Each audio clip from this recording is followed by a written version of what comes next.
It's 3 o'clock in the afternoon in East Hampton, Connecticut. High school kids have just gotten out of school. They're not prepared to go home. They want to go to a local hangout area known as Engle Falls. Ugh, I can't believe it's only Monday.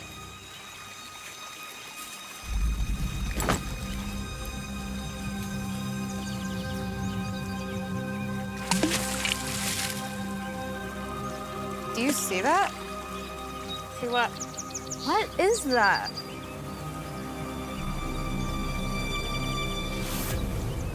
They see something in the water they don't recognize. As they get down further and closer to it,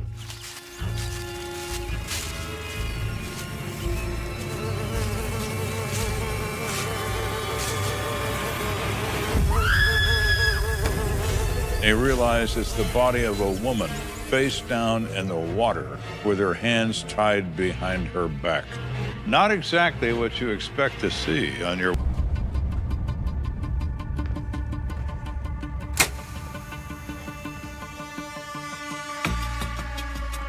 In 1998, I was the investigative sergeant with the East Hampton Police Department. Make sure your little brother doesn't got I was on a day off. I was actually dropping my 3 children off at swim practice. Dylan?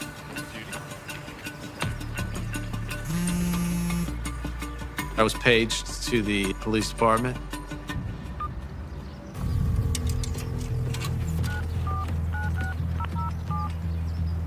Yeah, this is Kelly. I was informed that I needed to come into work because there was a victim found in a remote area in East Hampton. My reaction at that time involved a lot of questions, of course. East Hampton was a sleepy bedroom community. It's a small town. They haven't had a homicide for 10 years, but he gets the call that they have one now. I was always looking to get involved in the big one. I really had no idea what was to come.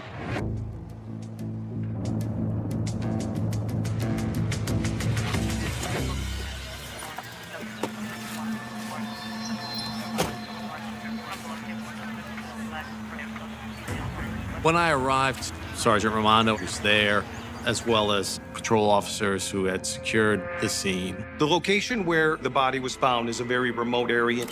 There's a stream running through with a waterfall up above it. And it was one of those roads that if you weren't from the area, you wouldn't know this was there. What do we got? A couple of kids throwing rocks from the bridge. Officer Martin Swan meets with Kelly and explains what is known so far.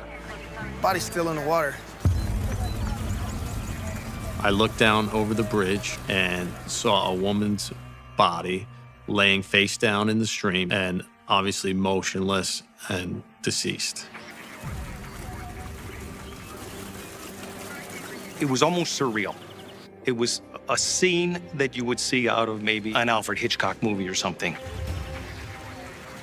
We summoned the State Police Major Crime Squad for evidence processing, and crime scene technicians were responsible for securing and recovering any evidence at the scene.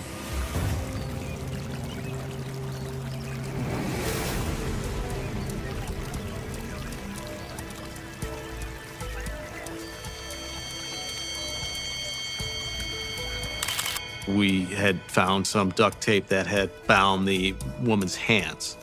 Drag marks leading from the pavement down to the site where the body has been discovered, and tire tracks leaving the area. It is obvious that this is a dump site for this body and not a crime scene. So they have no way of knowing where this crime took place. They only know where it ended, which is in 3 feet of water in this river. Okay, let's turn her over.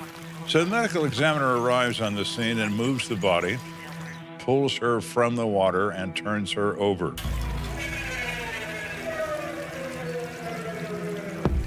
As soon as the body was turned over, I identified and recognized the woman as Gertrude Ochakowski. People call her Trudy. She's 60 years old. She's born and raised in East Hampton and has lived in this small town all of her life. She's reported missing this morning.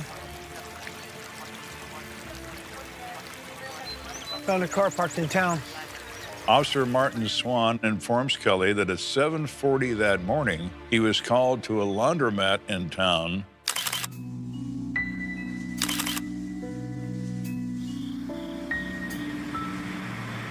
regarding a vehicle running containing a frantic little dog. He discovers that car's been there all night. They did a registration check and found out that the car came back registered to Trudy Ochakowski.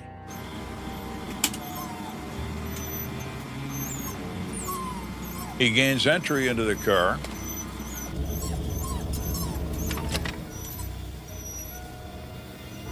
Finds the victim's purse that is undisturbed on the front seat. It contains currency, ID, credit cards. No one has been in this purse.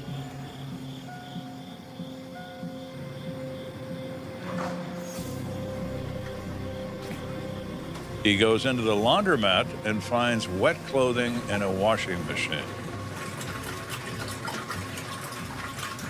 Most likely belonging to this victim. Where is she?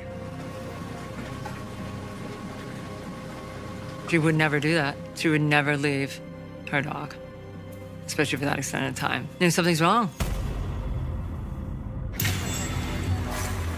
And now all these officers are standing on a shoreline looking at the result of what that wrong was. I don't think I can tell you much until we conduct an autopsy. There is no apparent gunshot wounds. There are no stab wounds that they can see in this body. However, the body's been submerged in very cold water, which has a tendency to close openings in the skin. They're only looking at what they can see.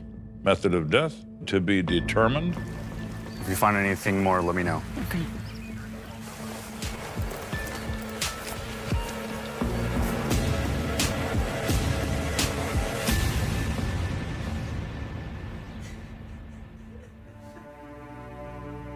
We had to, at that point, tell Trudy's daughters that their mother had been murdered.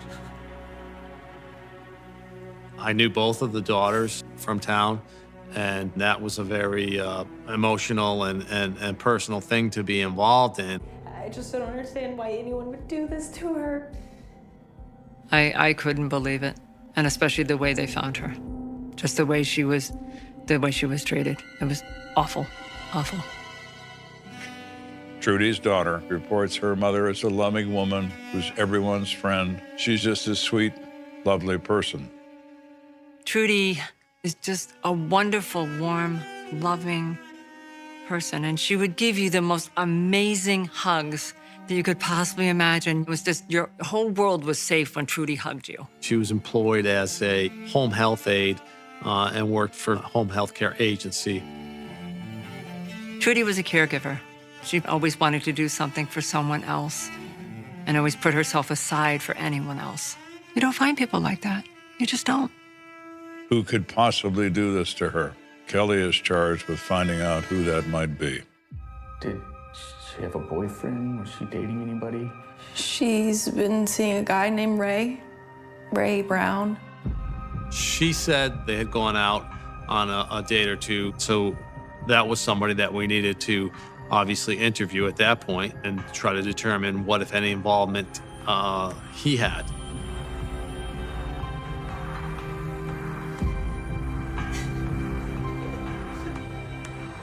So Raymond Brown, as advertised, comes in and speaks to Kelly. How long have you and Trudy been seeing each other? We just started to get to know each other. He really likes her, but she sees him as a friend and a friend only. Well, Mr. Brown, you may not see it this way, but as a homicide detective, I see you as a potential suspect. So Kelly asked him where he was. Well, I was away for a few days. He says he was at a bowling tournament, not only with lots of witnesses, but with several policemen from Kelly's own department. He was ruled out as a suspect by a strong alibi. No bad vibes at all from Ray. So Mr. Brown is out. He's not a suspect. He's just a friend of the victim. Did anybody tell you guys about the guy who was spying on Trudy? Interesting. Very interesting.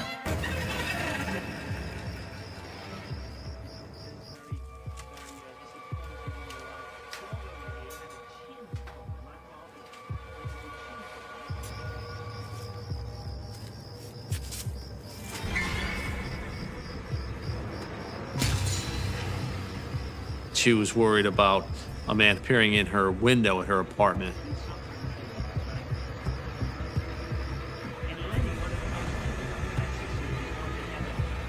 Now, this might have some promise. Mr. Peeping Tom, someone of interest, finally.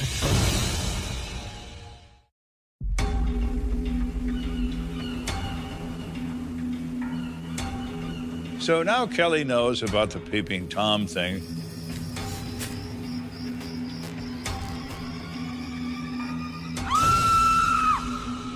These occurrences made her uncomfortable, and she didn't want to continue to live there and was looking for another apartment. I was hoping I could ask you some questions about Trudy. They go back to this building where Trudy lived, and they talk to everybody in the building. Did you by chance ever hear anything about someone spying on her or looking through her windows or anything like that? None of the residents in that building have any knowledge of a Peeping Tom looking in any window until they run across a woman who says, well, I know exactly what you're talking about.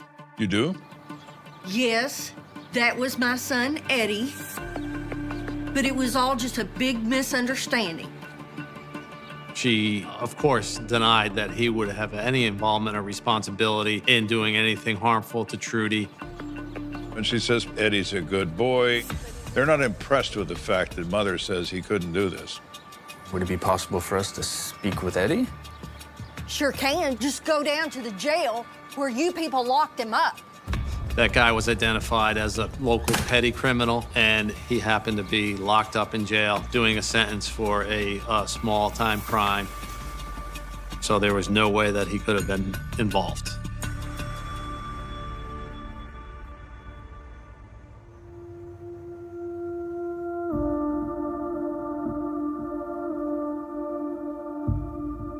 The next day, the medical examiner did an autopsy on the body. Ultimately, you're looking for any other evidence that could be part of that crime. Could there be hair follicles or, maybe scrapings under the nails if there was some type of altercation or struggle that went on? But it was discovered that there was no biological evidence that would indicate any sort of identification of an offender. But the cause of death was determined to be manual strangulation. There were some signs of trauma in certain areas that would be associated with sexual assault, in addition to some bruising indicative of violence to the head and face. So it was a pretty brutal death for Trudy. Let's take a look at her eyes. There is a blue contact lens in the left eye. There is no contact lens in the right eye, so that's missing. What's that? You see that? He finds the backing to a gold earring in her hair, but only the backing. So the earring is missing, which would indicate there's probably another earring missing as well. At least it gives us something to look for. Kelly knows if he can find the missing earring and or the missing colored contact lens, it will lead him to his crime scene. Thank you very much. If you find anything else, let me know. Who could do this? Who could do such a horrific thing? You always have that question of, why? Why would you do something to someone that was so beautiful? Why would you do that? It's a crime that definitely shocked the conscience of the community and made it from this sleepy little bedroom town into now a situation where there was a murderer on the loose. There's an old cliche that people in small towns always offer up when there's a violent crime. Things like that don't happen here. Unfortunately, things like that do happen in small towns. There are good people who lead their normal lives, but there are also monsters. And once in a while, they show themselves. This type of crime did not and does not happen in East Hampton. It was just the one that rocked it to its core.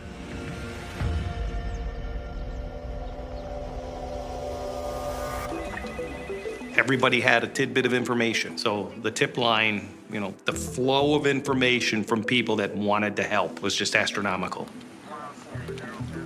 So Kelly's going through these lists of anonymous tips, and he runs across one that strikes him. A woman reports that she's taking her niece to the bus stop early the morning of the 12th. And she goes past the bridge over the river where the body was discovered. She sees a car parked on the bridge.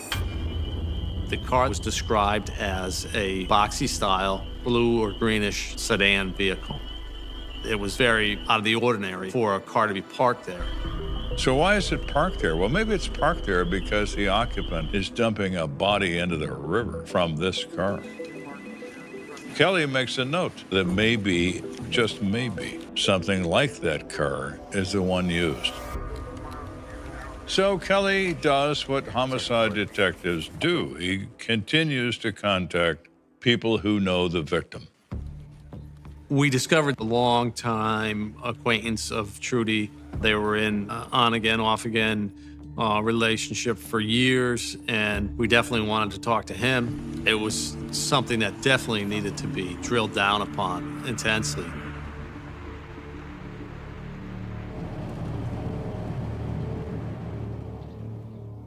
Thank you for agreeing to meet with me, Mr. Jameson.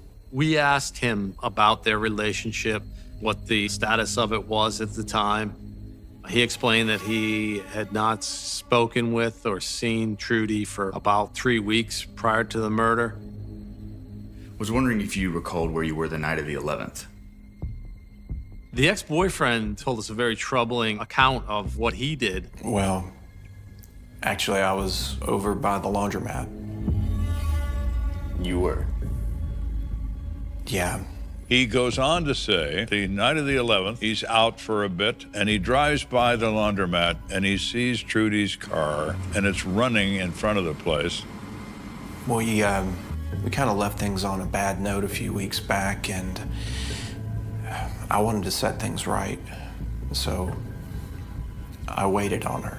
He waited in a parking lot next door, and he never saw her come out to the car. He walked around for a little while, didn't find her anywhere in the laundromat or elsewhere, and then went home. So you didn't think anything was odd and didn't think to report it? I didn't know it. I don't know. I just didn't think anything about it at the time. You didn't think about it. Now, that's probably one of the worst stories Kelly's ever heard. Is it that bad of a lie? Or maybe just Harold's a blockhead, and he doesn't think anything about an idling car with a barking dog and a woman that can't be found in a town that small. Look, I would never hurt Trudy. I loved her. Harold is very distraught about her death. He was cooperative, and we searched his car with his consent. Didn't have any sign of any sort of struggle or evidence in the car. Everything about Jameson checks out except the world's worst alibi. Kelly doesn't feel like he's the guy, but he can't eliminate him either.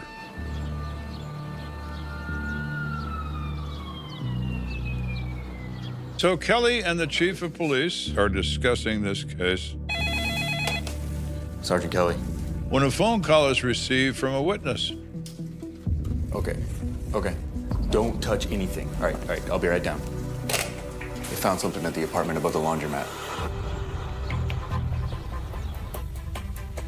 A carpenter who was working on renovations in the building, as he was cutting some wood, this earring appeared. He could see it glowing outside of the sawdust. The word travels like wildfire through this town that this woman's been murdered. And he immediately knows that this has got to have something to do with it. This has got to be Kelly's crime scene, and he's on his way to prove it.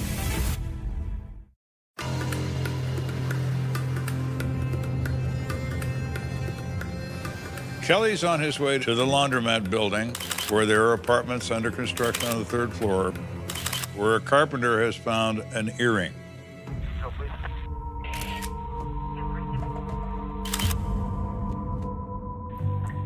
At that point, we had the major crime squad respond. They began their scene investigation, and amazingly, one of the crime scene detectives found a contact lens in that room as well. And it's the missing blue-tinted contact lens from the right eye of Trudy. There's no question in anyone's mind that this is a crime scene where Trudy Ochenkowski met her death. The finding of the crime scene indicated to us that it had to be somebody with a good degree of familiarity and access and comfort with the building. The carpenter says only 2 people have a key to this door. Well, there's Frank. Oh, the guy that owns the place. We were quickly able to rule Frank out by solid alibi that he was not there in town in order to be able to commit the crime. The only other guy is the maintenance man, Brian Tuttle. So Frank is out. However, Brian Tuttle is someone he hasn't heard of before. We were not that familiar with Brian personally, but he was from a local family, and certainly with his employment at the building, he clearly had to be considered as a suspect in this. So when Kelly returns to his station, he does a background check on Brian Tuttle. He moves from being a person of interest to being a prime suspect. Chief, you're not gonna believe what I found on this Tuttle suspect. He had a prior conviction for a stranger abduction and sexual assault. And he had recently gotten out of jail. So that was a big moment in the investigation. Kelly's a homicide detective, and he knows what that means.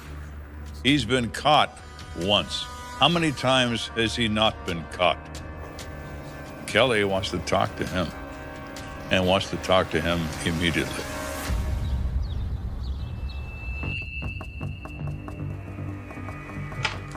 He came in willingly, and he had a scratch over his nose from eyebrow to eyebrow. It's a nasty mark you got there. How'd that happen? Work. Something happened at work. So that was also very suspicious to us because it could have been something that the victim did in defense of herself. You mind? Be my guest. Tuttle was very sketchy, very nervous about the fact that we were approaching him. You're looking at this guy, and you're like, yeah, this guy's capable. There was something there. This could be the player. You mind telling me why I'm here? Brian, I wanted to ask you about your prior conviction. Tuttle explained his prior conviction as a misunderstanding in which he was drunk and he encountered this woman, things went wrong. He also explains that he did abuse drugs and alcohol together at one time in his life. Doesn't do drugs anymore, still occasionally drinks. Did you know Trudy Ochenkowski? No. I don't know her. He just kind of rapidly dismissed it. His reaction was odd. It's not a big town. She lived right up the road. There had to be some passing. Can you tell me where you were the night of the 11th? He said that his activities included working in the building during the day and then going to the pizza place across the street. And then he said he went home and went to bed. So his alibi isn't much of one, except for his time in the pizza place. He spent the rest of the evening alone. You drive a car? No, I haven't driven a car in a while. Tuttle claimed that he did not drive because his license was under suspension. If Tuttle is truthful and he doesn't have a car, how would he then be able to dispose of a human body? It would be very, very difficult. As the interview went on and we pressed him more, he finally decided that he did not want to participate in the interview anymore. Now, Mr. Tuttle is still a suspect in this crime. There's a lot of things about him that are really, really interesting. They are circumstantial only and don't rise to the level of keeping him under arrest. I want to get somebody from evidence in here. I want to keep that. We kept those cigarette butts that he had smoked and secured them as evidence for possible use in the future. It's 1998. DNA is not well known. It's not even widely used. Kelly is a very smart guy, and he is well aware of the fact that science advances, science changes, and he knows that maybe someday those cigarette butts are going to mean something. Brian Tuttle presents himself as a prime suspect. Now it's time to look into him very carefully. So the first place to start is with the regulars in the laundromat. I was wondering if you all knew anyone by the name of Brian Tuttle. Yeah, I sure do. What you want to know about him? He finds almost at once that Tuttle is lying to him. They all say that Tuttle knows Trudy. They've seen him talk to her on many occasions. We had witnesses who told us that he'd had a prior conversation with her right in the area of the apartment building. Again, you come back to it's a small town. People talk. Everybody knows everybody's business. Trudy was interested in relocating from the apartment building that she lived in and had a conversation with Tuttle about that. And Tuttle declined that he even knew who the victim was. Anytime you interview somebody, you're looking for the first lie. Because if you lie to me, I'm talking to the right person.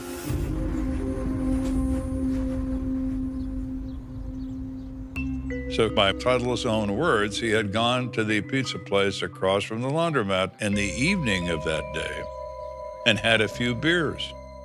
So Kelly's next stop is the pizza place to see what they have to say about what interaction they had with Mr. Tuttle that evening. How's it going, John? Hey, detective, how's it going?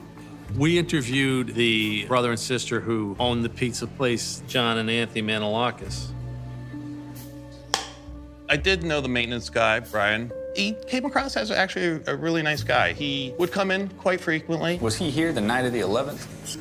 Oh, yeah, he was here. When I saw him, he just didn't look like his normal self.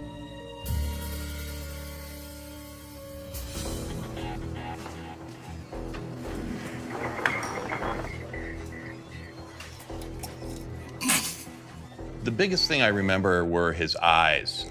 They were just so red, so glossy.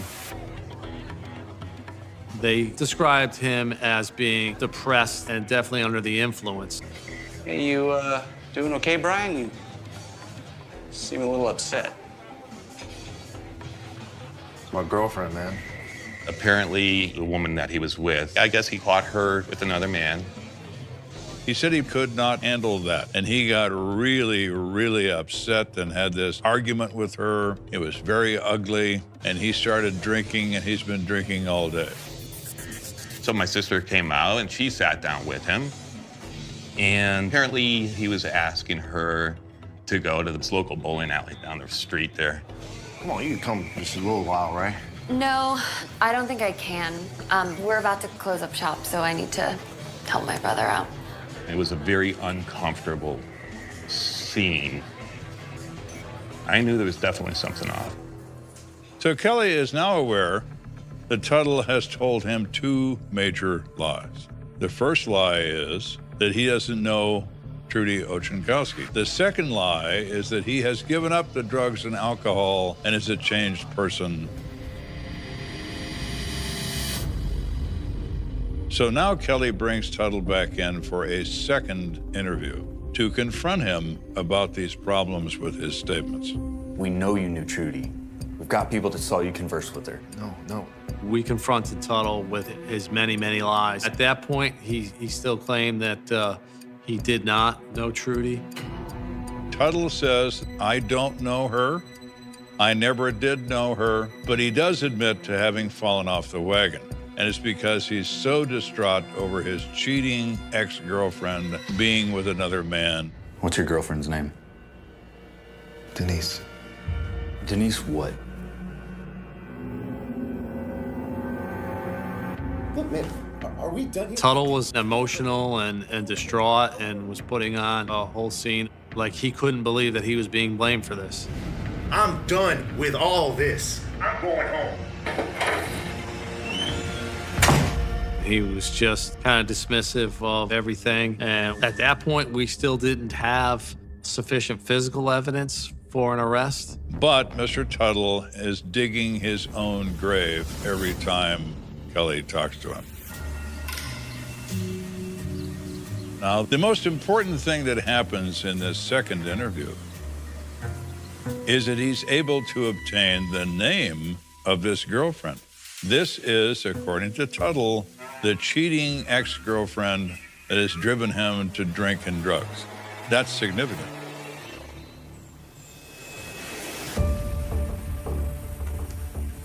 So we went out and interviewed the girlfriend. She told a completely different story to us about their breakup.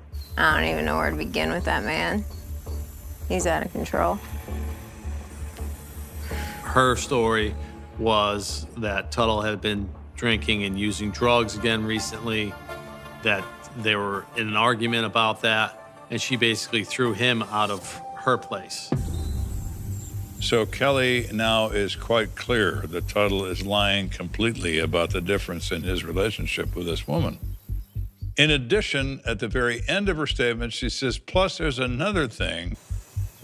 The girlfriend told us that when she threw Tuttle out of her place, he took her car. That car happened to be a Volvo sedan. It was a boxy style sedan that was blue and greenish in color. Really? Kelly thinks back to that witness that sees a bluish green boxy car on the bridge where Trudy's body was found. That was important. That was a very strong piece in the investigation at that point. Another nail in Mr. Tuttle's coffin. He thanks Denise for her words. He has more things to do. Now Kelly is faced with the fact that he has to find this car. And remarkably, the car finds him. A guy named Jeremy Hartley calls the police station, claiming to be the cousin of one Brian Tuttle. How you doing, Mr. Hartley? I hear you have something that might interest me. Sure do.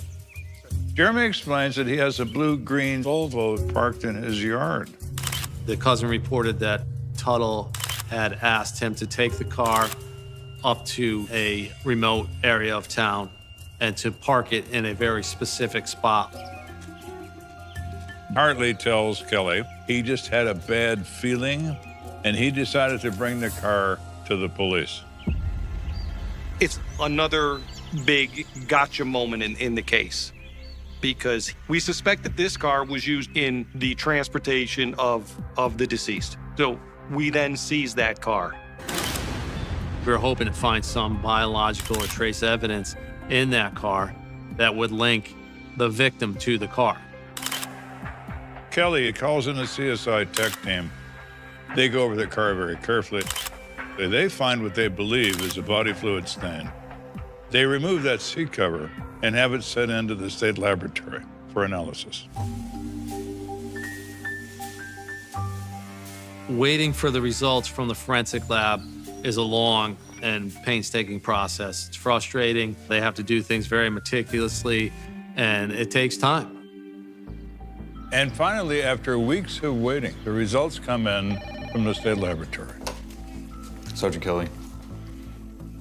Kelly is informed that the samples from the car match the victim in this offense. So it ties Ochenkowski to the specific car as a method of transportation of her remains. But there's no evidence to support the presence of a second person, meaning a suspect. The state police laboratory claimed that they were unable to get any DNA readings or what they call amplification.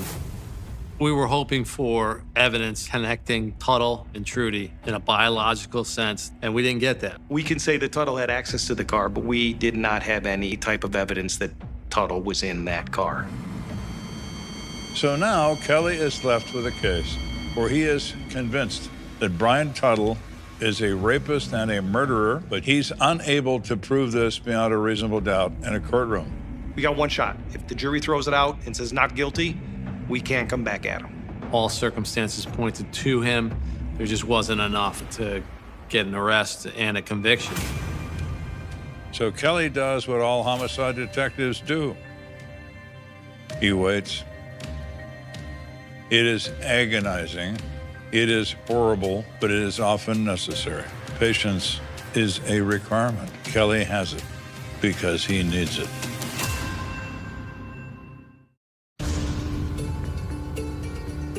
Kelly wants to prosecute Tuttle and knows he cannot. They have to wait for some other method to tie Mr. Tuttle to this crime unequivocally. The frustration of living with the case was very heavy to have to deal with day in and day out. It's even more difficult in a small town when everyone sees you as the stumbling block between justice and the death of a beloved member of the community. You see these people at church, you see them in a grocery store, you see them all the time, and you see the look they give you, the look of blame, the look of guilt. It was difficult to face the daughters. There was a lot of things that I could not tell them because it had to be kept confidential. It was very frustrating not to get those answers. Why would somebody have done that? How could you? How could you do something like that? We knew the scuttlebutt going around town. We were the small town cops. We didn't know what we were doing. We screwed up. Now, to Sergeant Kelly's, testament, he didn't quit. We were just piling up all the evidence that we could. But the more time that passed, it became a strong reality that I was still absent some linking pieces to bring this whole thing together and get a conviction. Kelly is exploring everything. At one point, they find some wood shavings from Brian Tuttle's girlfriend's car, which Kelly thinks might be the answer to his prayers. Sergeant Kelly came to me and was discussing the wood that was found in the car, and he wanted to have somebody compare it to the wood at what we believe to be the crime scene in the apartment. I found out the FBI has a wood expert. Ooh. A wood expert? Yeah, he's like a professor of wood. And I'm looking at Garrett, I'm going, what do you mean there's a professor of wood? And he goes, well, we got to go talk to this guy and this and that. And it was like, all right. We had experts in wood evidence that came in from outside the lab. They were brought in as consultants.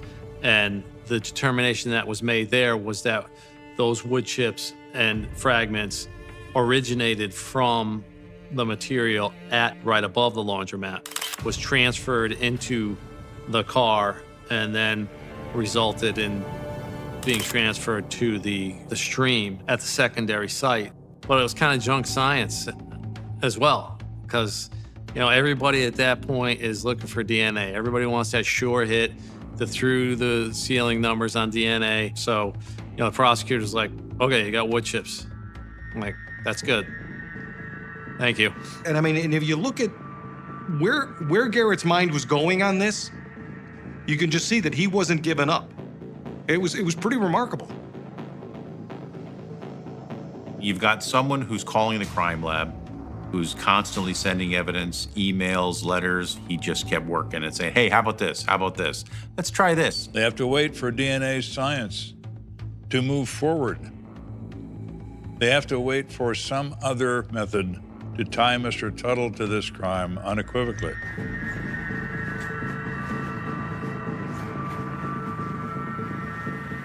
So the matter goes cold.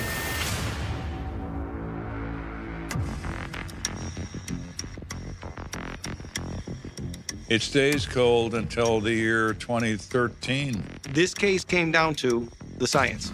Technology had advanced in a rapid way, and the lab was able to identify DNA in this biological material that was in the car. They're able to draw semen from the body fluid stains, which they then apply to the cigarette butts that Kelly was so clever to keep when he first talked to Tuttle,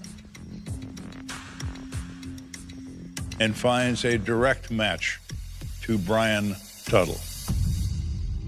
There were strong matches from the cigarette butts to Tuttle's contribution to the DNA in the car. We had them at this point. The numbers were so astronomically through the ceiling that we had them.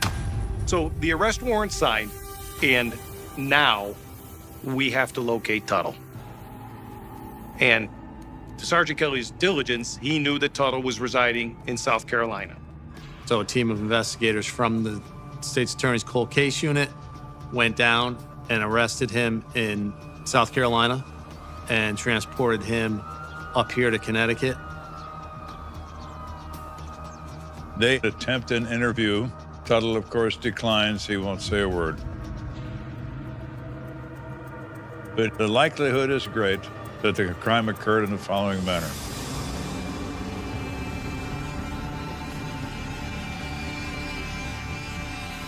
He walked out of that pizza restaurant drunk, high, after being turned down and rejected. He's angry, he's upset, and he sees Ochenkowski, someone he knows.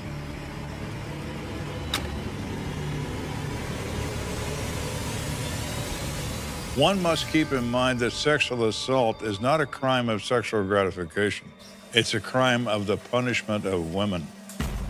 Mr. Tuttle is currently hating women. He is angry, and he needs to hurt someone. And he selects Ochenkowski. Hey, Trudy. Hey, Brian. Hey, did you want to check out the empty apartment upstairs I was telling you about? We've got the dog in the car. Oh, it'll only take a minute. Okay, I'll take a peek real quick. Yeah, come on.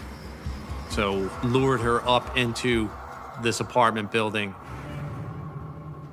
Trudy went with him innocently enough. You know, she didn't feel threatened by him. She had no idea she was placing herself in that type of danger. Once they got up into the apartment, When are they gonna be finished with this place? he attacked her brutally. He rapes her. He strangles her.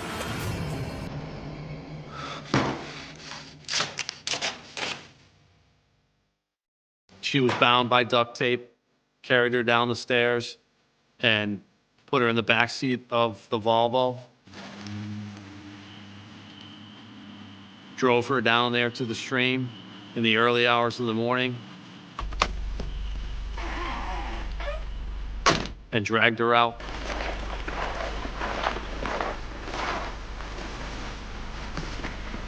And threw her into the stream.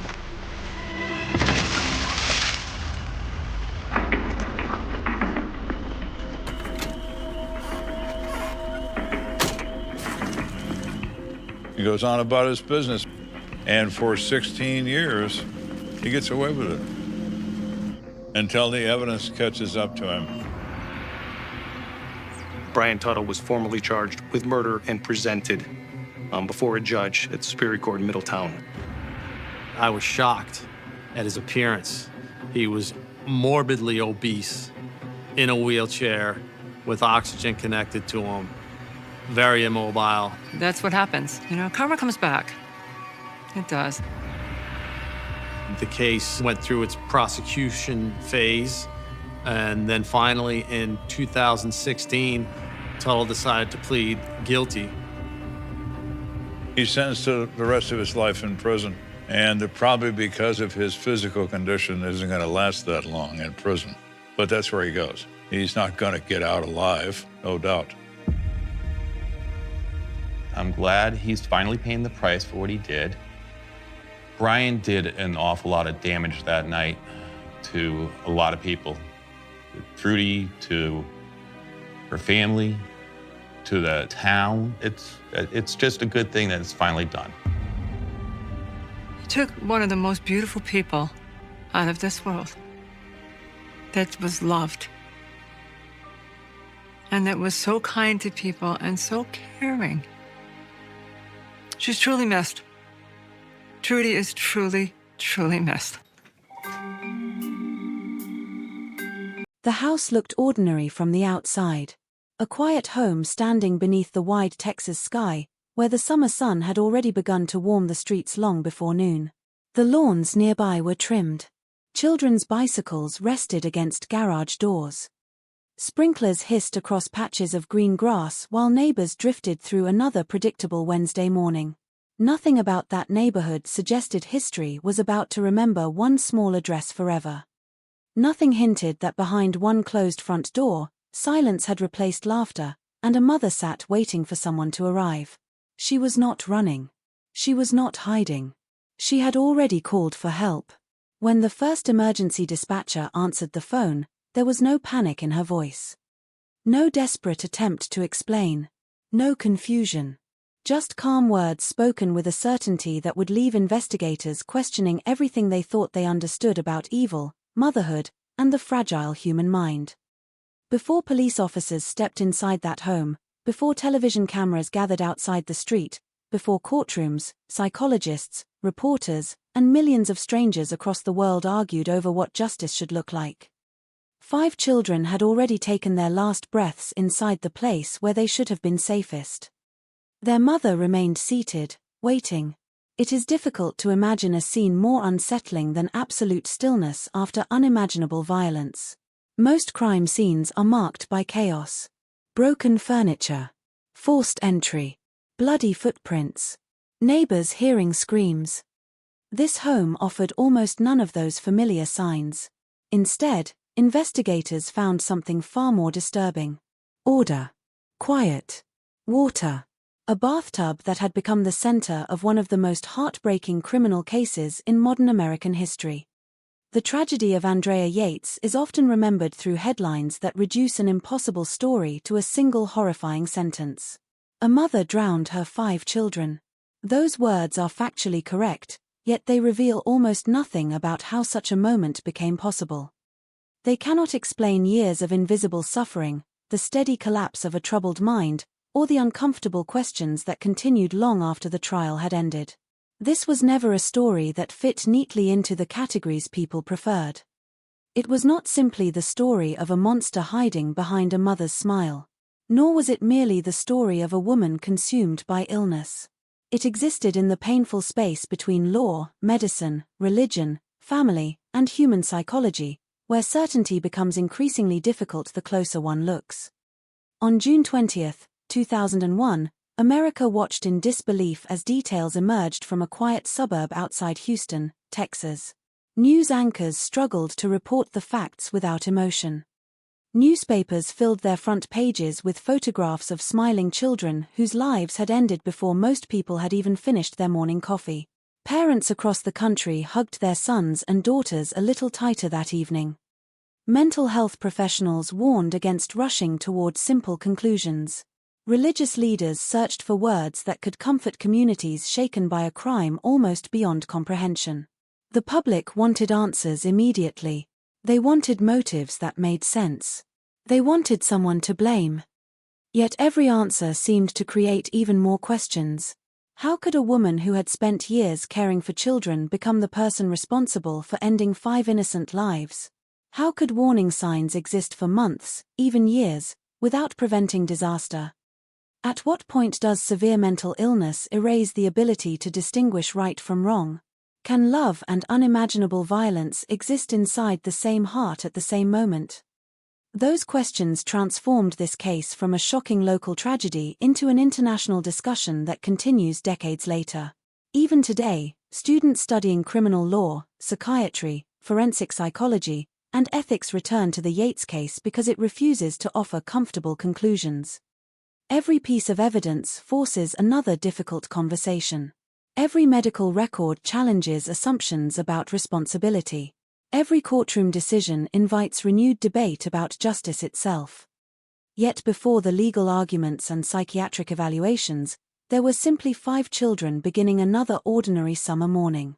Noah was 7 years old enough to dream about the future but still young enough to believe his parents could solve every problem. John was 5, curious about the world in the fearless way only young children can be. Paul, only 3, was still discovering simple joys hidden inside everyday moments. Luke, 2 years old, lived in a world measured by laughter, small hands, and familiar faces. Baby Mary had experienced only 6 months of life, too young to understand anything beyond the warmth of being held. None of them knew that their names would soon appear in newspapers around the world instead of family photo albums. None of them knew that adults would spend years trying to explain the final hour of their lives. There is another image that remains equally unforgettable. Andrea herself. When officers entered the home, they did not encounter someone attempting to escape justice. They found a woman whose face revealed almost no emotion. She cooperated. She answered questions. She admitted what she had done. There were no elaborate lies. No complicated cover story. No effort to shift responsibility onto an imaginary intruder. She simply waited. For investigators accustomed to suspects who denied everything, the quiet acceptance felt deeply unsettling. It suggested that whatever had happened inside that house had begun long before that morning. Long before the bathtub. Long before the emergency call. Long before the police crossed the front doorway. Somewhere, months or perhaps years earlier, something inside Andrea Yates had begun to unravel in ways that were not immediately visible to the people around her. The mind rarely collapses all at once. More often, it fractures slowly, almost invisibly, one small crack after another. Family members notice exhaustion. Friends see withdrawal. Doctors prescribe medication. Some symptoms improve while others quietly grow stronger beneath the surface. By the time the full collapse becomes impossible to ignore, the damage may already be enormous. That possibility makes this case uniquely haunting.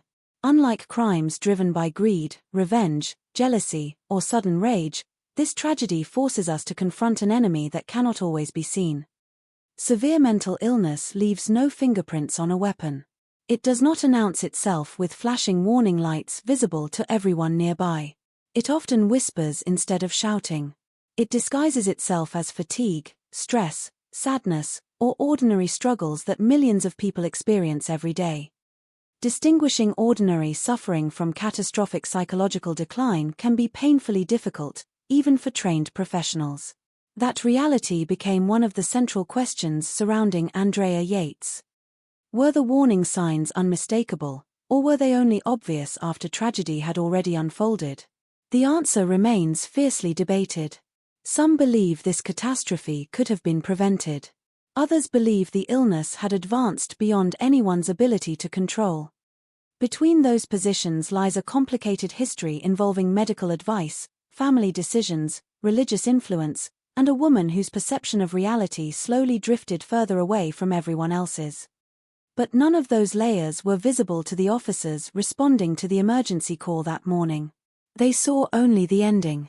They stepped into a home where time seemed frozen. Children's toys still waited where they had been left. Household routines had been interrupted forever. Outside, the neighborhood continued moving through another bright June day, almost unaware that one quiet street had just become the center of one of the most disturbing criminal investigations in American history. In the hours that followed, crime scene investigators documented every room with meticulous care.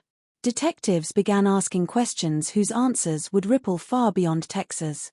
Reporters crowded behind police tape searching for information. Television helicopters circled overhead. Across the nation, viewers stared at their screens, struggling to reconcile the smiling family photographs now displayed beside words that seemed impossible to place in the same sentence. Mother. 5 children. Murder. Those words collided with everything people believed about the instinct to protect one's own family. Yet beneath the shock waited an even deeper story, one that did not begin on June 20, 2001. It began years earlier, with a woman whose life appeared ordinary, whose dreams were familiar, and whose gradual descent into profound psychiatric illness would challenge the boundaries between criminal responsibility and human suffering in ways that few cases ever have. Before the world knew Andrea Yates as the woman at the center of one of America's most infamous criminal trials, she was simply Andrea, a daughter, a student, a nurse, a wife, and eventually a mother. To understand how that ordinary life transformed into an irreversible tragedy, we must return to the beginning, where nothing yet appeared destined to end in silence. If there is one image that continues to define this case, it is not the courtroom, the flashing cameras, or even the police vehicles gathered outside the house. It is the image no one ever truly saw with their own eyes, a quiet hallway leading toward a bathroom, a home wrapped in ordinary daylight. And a mother walking from one room to another while the rest of the world continued without the slightest awareness that history was unfolding behind a closed front door. That contrast is what makes this story so profoundly unsettling. Extraordinary horror did not emerge from a place already marked by violence. It emerged from routine. From breakfast dishes waiting to be washed. From children's toys scattered across the floor. From family photographs hanging on walls that had once reflected birthdays, holidays, and ordinary moments of happiness. Evil, as people often imagine it, usually announces itself with obvious warning signs. It wears anger on its face. It leaves behind threats, criminal records, or patterns of cruelty. This story refuses to fit that expectation. Instead, it asks a question that many people would rather avoid. What happens when the greatest danger facing a family is not hatred, but a mind that has lost its ability to recognize reality? That question transformed the Andrea Yates case from a single criminal investigation into one of the most significant conversations about mental illness in modern America. It forced prosecutors, psychiatrists, religious leaders, lawmakers, journalists, and ordinary families to confront an uncomfortable truth. Sometimes a tragedy cannot be understood by examining only the final act. Sometimes the ending begins years before anyone realizes the story has already started. Long before investigators examined medical records, one detail became impossible to ignore. Andrea had not denied responsibility. She had not attempted to escape. She had not constructed an elaborate explanation to distance herself from what had happened. She admitted it almost immediately. Her calm demeanor confused everyone who encountered her. Some interpreted it as evidence of cold calculation. Others saw something entirely different. They saw the vacant stillness that can accompany profound psychiatric collapse, a state in which emotion no longer follows the rules most people recognize. Detectives were trained to read body language. They expected nervousness, fear, anger, or desperation. Instead, they encountered composure so unusual that it became one of the earliest mysteries in the investigation. Was this the face of someone fully aware of her actions, or someone whose understanding of reality had fractured beyond recognition? That single question would eventually dominate years of legal battles. Yet in those first hours, no one possessed enough information to answer it. The officers standing inside that home could not see the months of medical treatment that had preceded the tragedy. They could not hear the private conversations between doctors and family members. They did not yet understand that concerns about Andrea's mental health had existed long before June 20th.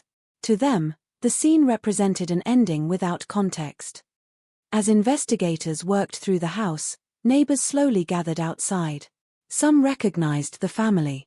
Others simply noticed emergency vehicles filling the street. Rumors spread quickly, as they always do when uncertainty fills the air. Few imagined the truth. Even experienced reporters hesitated before broadcasting details that sounded almost impossible to believe.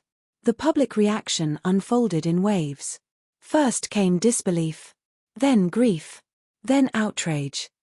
Television audiences searched desperately for an explanation that would restore some sense of order to an event that seemed to defy reason.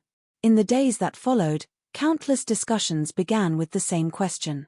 Why? It is perhaps the oldest question in every true crime story, yet it is also the one that most often remains unanswered. People naturally seek motives because motives create distance. If a crime can be explained by greed, jealousy, revenge, or hatred, then it feels contained. Predictable. Understandable, even if horrifying. But when the answer involves a collapsing mind rather than a calculated plan, certainty becomes far more elusive. Many viewers watching the news believed they already knew the truth. Some declared Andrea to be pure evil before the first court hearing had even begun. Others immediately pointed toward mental illness, arguing that no healthy parent could commit such an act. The nation divided almost overnight, not because the facts were disputed, but because those facts challenged deeply held beliefs about morality, accountability, and motherhood. Throughout history, society has often placed mothers on a pedestal, expecting limitless patience, unconditional love, and endless emotional resilience. Those expectations are powerful because they are rooted in countless real examples of extraordinary devotion. Yet they can also make it more difficult to recognize when a mother is experiencing severe psychological distress. Exhaustion is dismissed as part of parenting. Withdrawal is mistaken for stress. Fear becomes anxiety. Despair becomes simple sadness. By the time someone recognizes that ordinary struggles have become life-threatening illness, intervention may arrive dangerously late. The Andrea Yates case would eventually force millions of people to reconsider those assumptions. It would encourage hospitals to pay closer attention to postpartum psychiatric disorders. It would inspire debates about whether families receive enough education regarding severe mental illness after childbirth. It would also expose the painful reality that some conditions remain poorly understood even by experienced medical professionals. None of those conversations, however, could undo what had already happened. 5 young lives had been lost. 5 futures had disappeared before they had truly begun. That truth remains at the center of this case, no matter how complex the psychological or legal questions become. It is easy, after years of analysis, to become consumed by debates over diagnoses and courtroom decisions. Yet behind every document, every expert opinion, and every headline were children whose favorite games, bedtime routines, and small everyday dreams ended inside the home they trusted most. Their absence became the quiet weight carried through every stage of the investigation. Detectives searched for evidence. Attorneys prepared arguments. Psychiatrists evaluated Andrea's mental state. Reporters documented each development with relentless attention. But none of those efforts could change the simple reality that 5 bedrooms would never again echo with the sounds of children growing older. That silence is perhaps the most haunting part of the entire story. The legal system can determine guilt or innocence under the law. Medicine can diagnose illness. Psychology can explain delusions. None of them can restore what was lost. As the investigation continued, another uncomfortable realization emerged. This tragedy did not exist in isolation. While its scale was extraordinarily rare, the underlying illness was not entirely unknown. Cases of postpartum psychosis had been documented before. Medical literature described women experiencing terrifying hallucinations, overwhelming delusions, and distorted beliefs that could rapidly become life-threatening if left untreated. The condition was uncommon, but it was real. It carried risks that many members of the public had never heard about before June 2001. Suddenly, an unfamiliar medical term entered everyday conversations. Families began asking doctors questions they had never considered. Mental health advocates urged greater awareness, emphasizing that postpartum psychosis is a psychiatric emergency requiring immediate treatment. At the same time, public sympathy collided with public anger. Some argued that illness could never excuse the deaths of innocent children. Others believed punishment alone ignored the profound medical realities involved. The courtroom would eventually become the place where those competing perspectives met face to face, but the emotional conflict extended far beyond legal proceedings. It reached living rooms, workplaces, churches, universities, and hospitals across the country. Everyone seemed to have an opinion. Very few found peace with the answers. More than 2 decades have passed since that June morning, yet the Andrea Yates case continues to appear in discussions about criminal responsibility and severe mental illness. It remains one of those rare cases that resists simple storytelling because every conclusion feels incomplete. If the focus remains solely on the crime, the years of documented psychiatric decline fade into the background. If the focus shifts entirely toward illness, the unimaginable loss of 5 children risks being overshadowed. The truth demands that both realities exist together, however uncomfortable that may be. That is why this story must be told with care.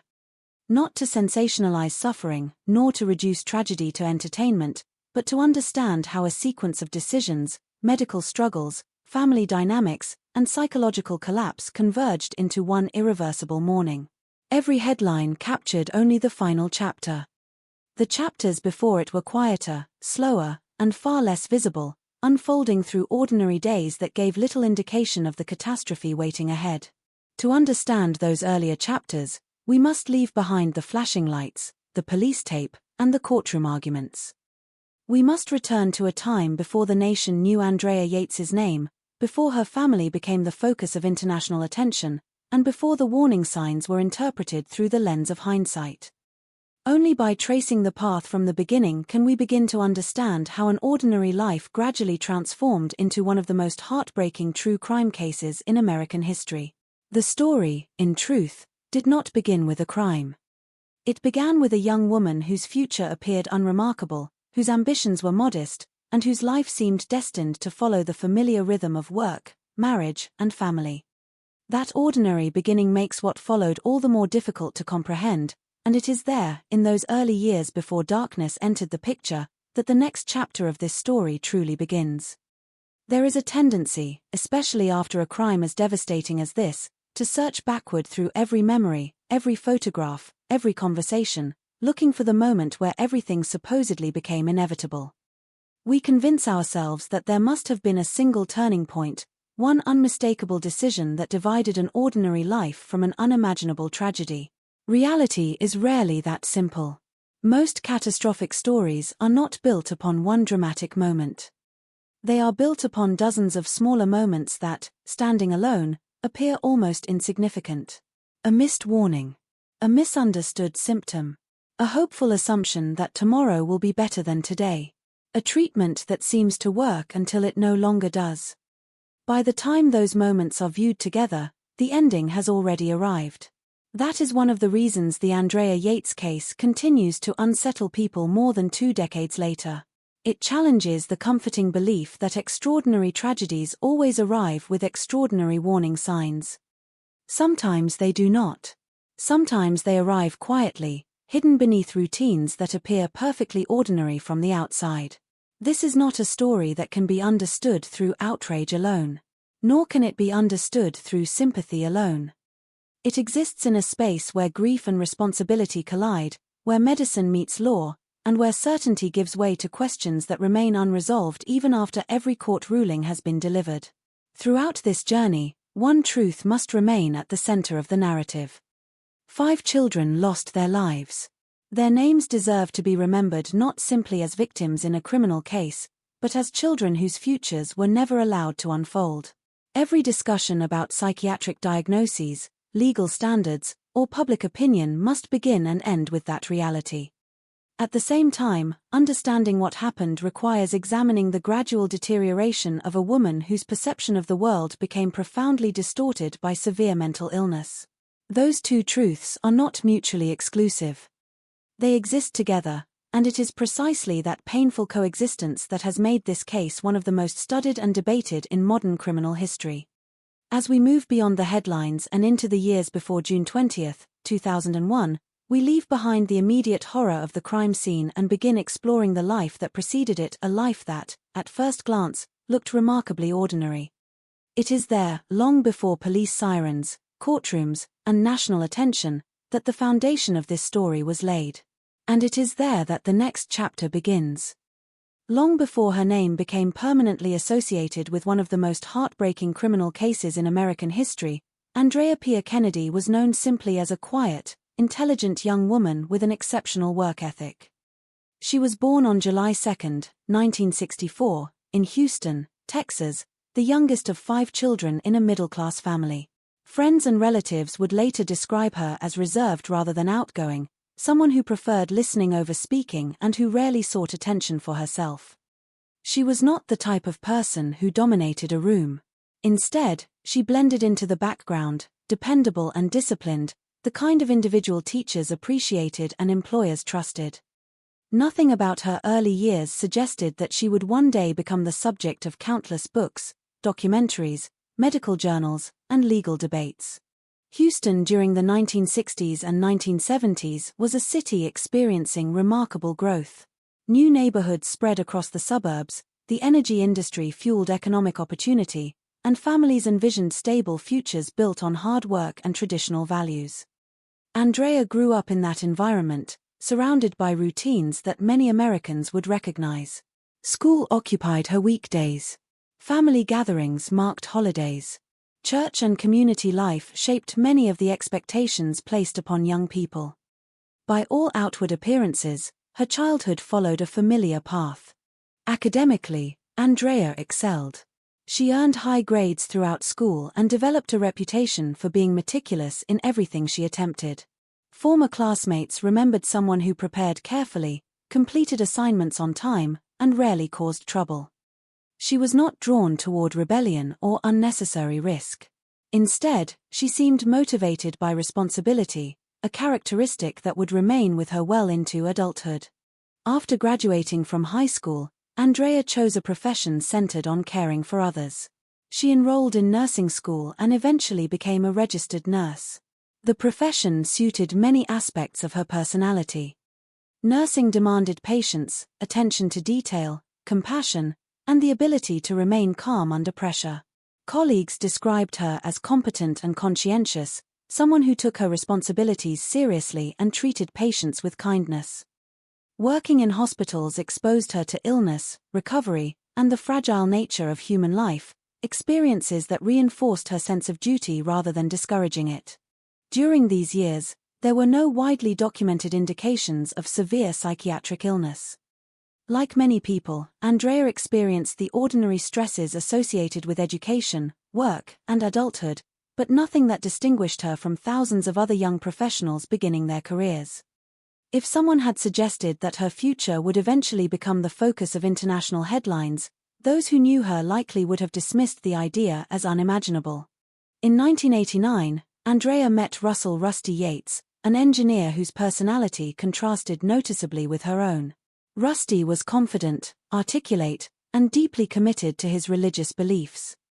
Their relationship developed steadily, built upon shared values that emphasized faith, family, and a life devoted to raising children. They married in April 1993, beginning what both believed would be a meaningful life together. Those who observed the couple during the early years of their marriage often saw a partnership grounded in sincerity. They appeared devoted to one another and enthusiastic about building a large family. Neither seemed interested in material luxury or social status. Instead, they envisioned a household shaped by religious conviction, simplicity, and close family relationships. The couple initially lived in a converted bus before moving into more conventional housing. While unusual to many outsiders, the decision reflected their desire to live modestly and avoid unnecessary expenses. They embraced a lifestyle that prioritized family over possessions, believing that a simpler existence would allow them to focus on what truly mattered. Faith occupied a central place within their marriage. Religious teachings influenced many of their decisions, from education to parenting. The Yates family embraced conservative Christian values and sought to raise their children within that framework. As the years passed, those beliefs became increasingly intertwined with daily life, shaping routines, expectations, and long-term plans. Soon after marrying, Andrea and Rusty began having children. Their first son, Noah, was born in 1994. John followed in 1995, Paul in 1997, Luke in 1999, and their daughter Mary in late 2000. Within just over 6 years, Andrea had given birth 5 times. To many observers, the growing family appeared to embody the couple's original dream. Family photographs captured smiling children gathered around their parents. Holidays and birthdays looked much like those celebrated in countless other homes across America. Yet photographs reveal only isolated moments. They cannot capture exhaustion, invisible illness, or the emotional burdens carried between snapshots. Caring for 5 young children is demanding under even the healthiest circumstances. Days revolve around feeding schedules, diapers, bedtime routines, laundry, illnesses, doctor appointments, and the constant supervision required by infants and toddlers. Sleep often becomes fragmented. Personal time nearly disappears. Parents must continuously shift their attention from one child's needs to another's. For Andrea, these responsibilities accumulated rapidly. While each birth brought joy, each also increased the physical and emotional demands placed upon her. Medical experts now recognize that pregnancy and childbirth involve significant biological changes affecting hormones, sleep, and brain chemistry. Most mothers experience temporary emotional fluctuations after delivery. Some develop postpartum depression, a serious condition requiring treatment. A much smaller number experience postpartum psychosis, a rare psychiatric emergency characterized by hallucinations, delusions, profound confusion, and a loss of contact with reality. After the birth of her children, Andrea began exhibiting symptoms that extended well beyond ordinary exhaustion. Medical records later showed repeated episodes of severe depression accompanied by alarming psychiatric symptoms. She became withdrawn. Her appetite changed. She struggled with daily functioning. Family members observed behaviors that suggested something far more serious than stress. One of the earliest and most troubling warning signs involved suicidal thoughts. Andrea attempted to harm herself on more than one occasion and required hospitalization. Physicians recognized the seriousness of her condition and initiated psychiatric treatment that included medication and close observation. These hospitalizations represented important moments in the timeline of the case because they demonstrated that Andrea's mental illness did not suddenly emerge on the day of the tragedy. It had already become a documented medical concern years earlier. Treatment initially appeared to help. Medication reduced some symptoms, allowing Andrea to return home and resume caring for her family. Improvements, however, proved fragile. Severe psychiatric illnesses often involve cycles of stabilization and relapse, particularly when treatment plans change or new stresses arise. Managing such conditions frequently requires continuous medical supervision, careful monitoring, and adjustments over time. Doctors caring for Andrea expressed increasing concern about future pregnancies. Medical professionals warned that additional childbirth could significantly increase the likelihood of another psychiatric episode. These recommendations reflected established clinical understanding that women who have experienced severe postpartum psychiatric illness face an elevated risk of recurrence after subsequent pregnancies. Despite those warnings, the family welcomed another child. Looking back, this decision has become one of the most discussed aspects of the case. It is important, however, to view it within the context of the time. Decisions surrounding family planning are often influenced by deeply personal beliefs, cultural values, religious convictions, medical advice, and hope. Families frequently make choices believing that previous difficulties can be overcome or better managed in the future. Hindsight inevitably makes risks appear clearer than they seemed in the moment. As the family continued to grow, the demands placed upon Andrea also increased. Caring for 5 children under the age of 8 required nearly constant attention. Daily life became structured around feeding, cleaning, teaching, comforting, and supervising. Opportunities for rest were limited, and the responsibilities of motherhood consumed nearly every waking hour. Friends and relatives occasionally noticed changes in Andrea's demeanor. She appeared increasingly quiet. Conversations became shorter. Her expressions often seemed distant. These observations, while concerning in retrospect, did not necessarily communicate the full severity of the psychiatric illness developing beneath the surface. Inside her own mind, reality itself was gradually becoming less stable. That invisible transformation would ultimately become the defining issue in one of the most consequential criminal cases involving postpartum psychosis in American history. Before investigators would analyze evidence, before attorneys would argue over criminal responsibility, and before psychiatrists would explain the devastating effects of severe mental illness, Andrea Yates was already fighting a battle that few people around her could fully see or understand. The warning signs had begun to emerge, but the most dangerous chapter of that struggle was still ahead.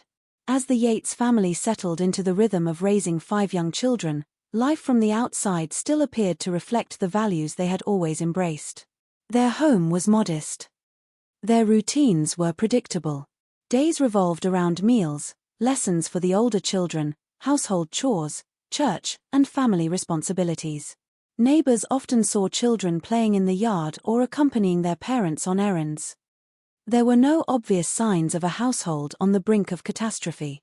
Like many families, they experienced the ordinary demands of parenting, busy schedules, financial considerations, and the constant balancing act that comes with caring for young children. Behind closed doors, however, Andrea's health remained a persistent concern. Medical records and later court testimony established that her psychiatric condition did not disappear after each hospitalization. Instead, it followed a pattern of improvement and relapse. During periods when medication was effective and symptoms were closely monitored, she appeared more like the woman her family remembered: quiet, thoughtful, attentive to her children, and capable of managing daily responsibilities.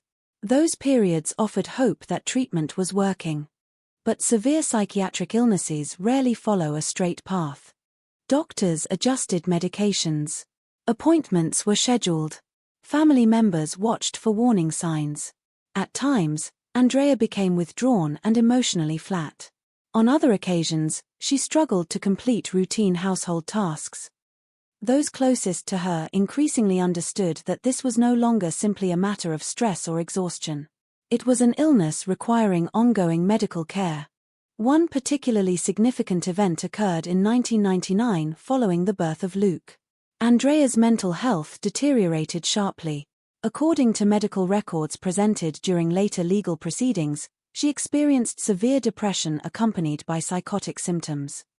She was hospitalized after attempting suicide and received intensive psychiatric treatment. Physicians diagnosed major depressive disorder with psychotic features, and her treatment included medication designed to stabilize her condition. Following discharge, Andrea returned home under medical supervision. For a time, her condition improved. Such improvement can create an understandable sense of optimism for both patients and families.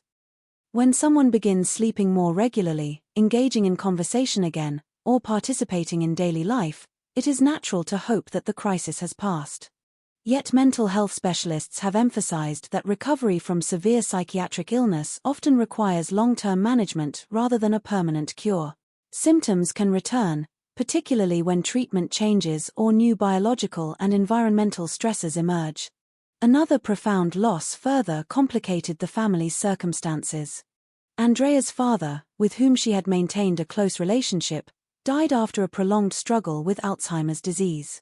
The death of a parent is a major emotional event under any circumstances. For someone already living with significant psychiatric vulnerability, bereavement can add another layer of psychological strain.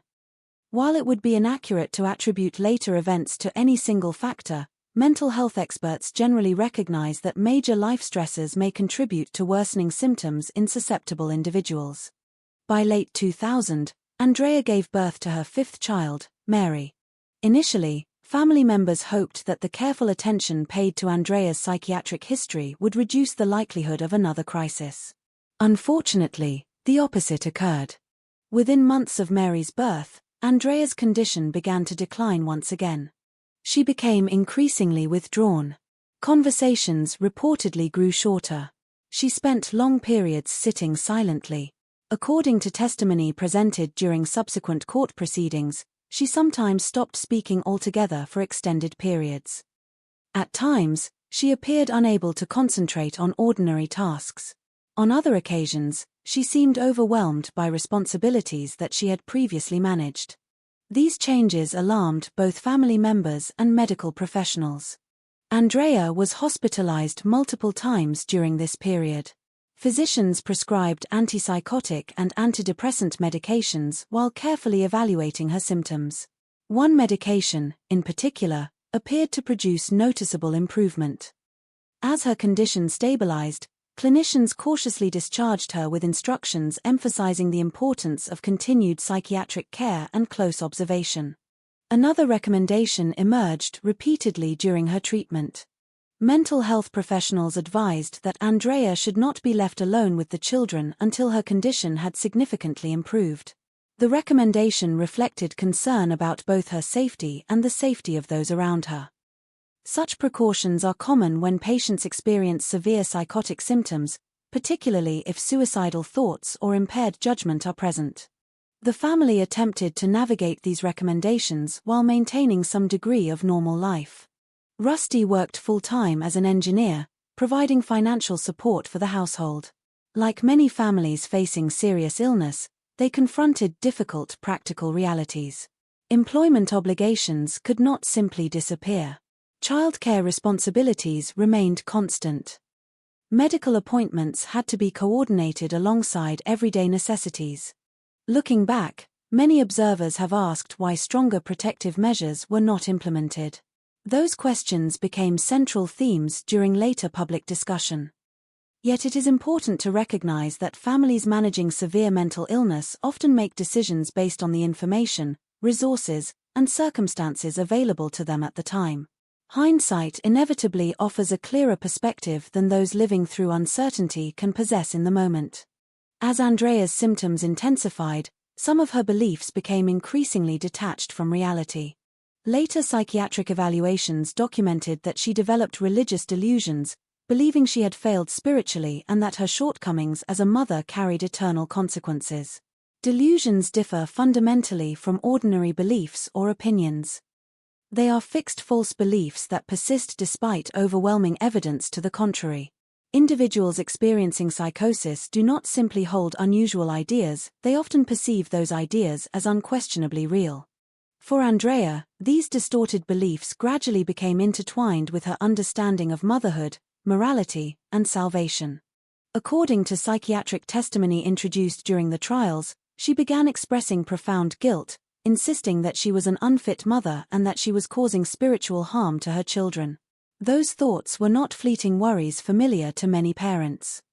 They reflected a profound distortion in her perception of reality. One of the tragic characteristics of psychotic illness is that actions which appear incomprehensible to healthy observers may seem entirely logical within the person's altered mental framework.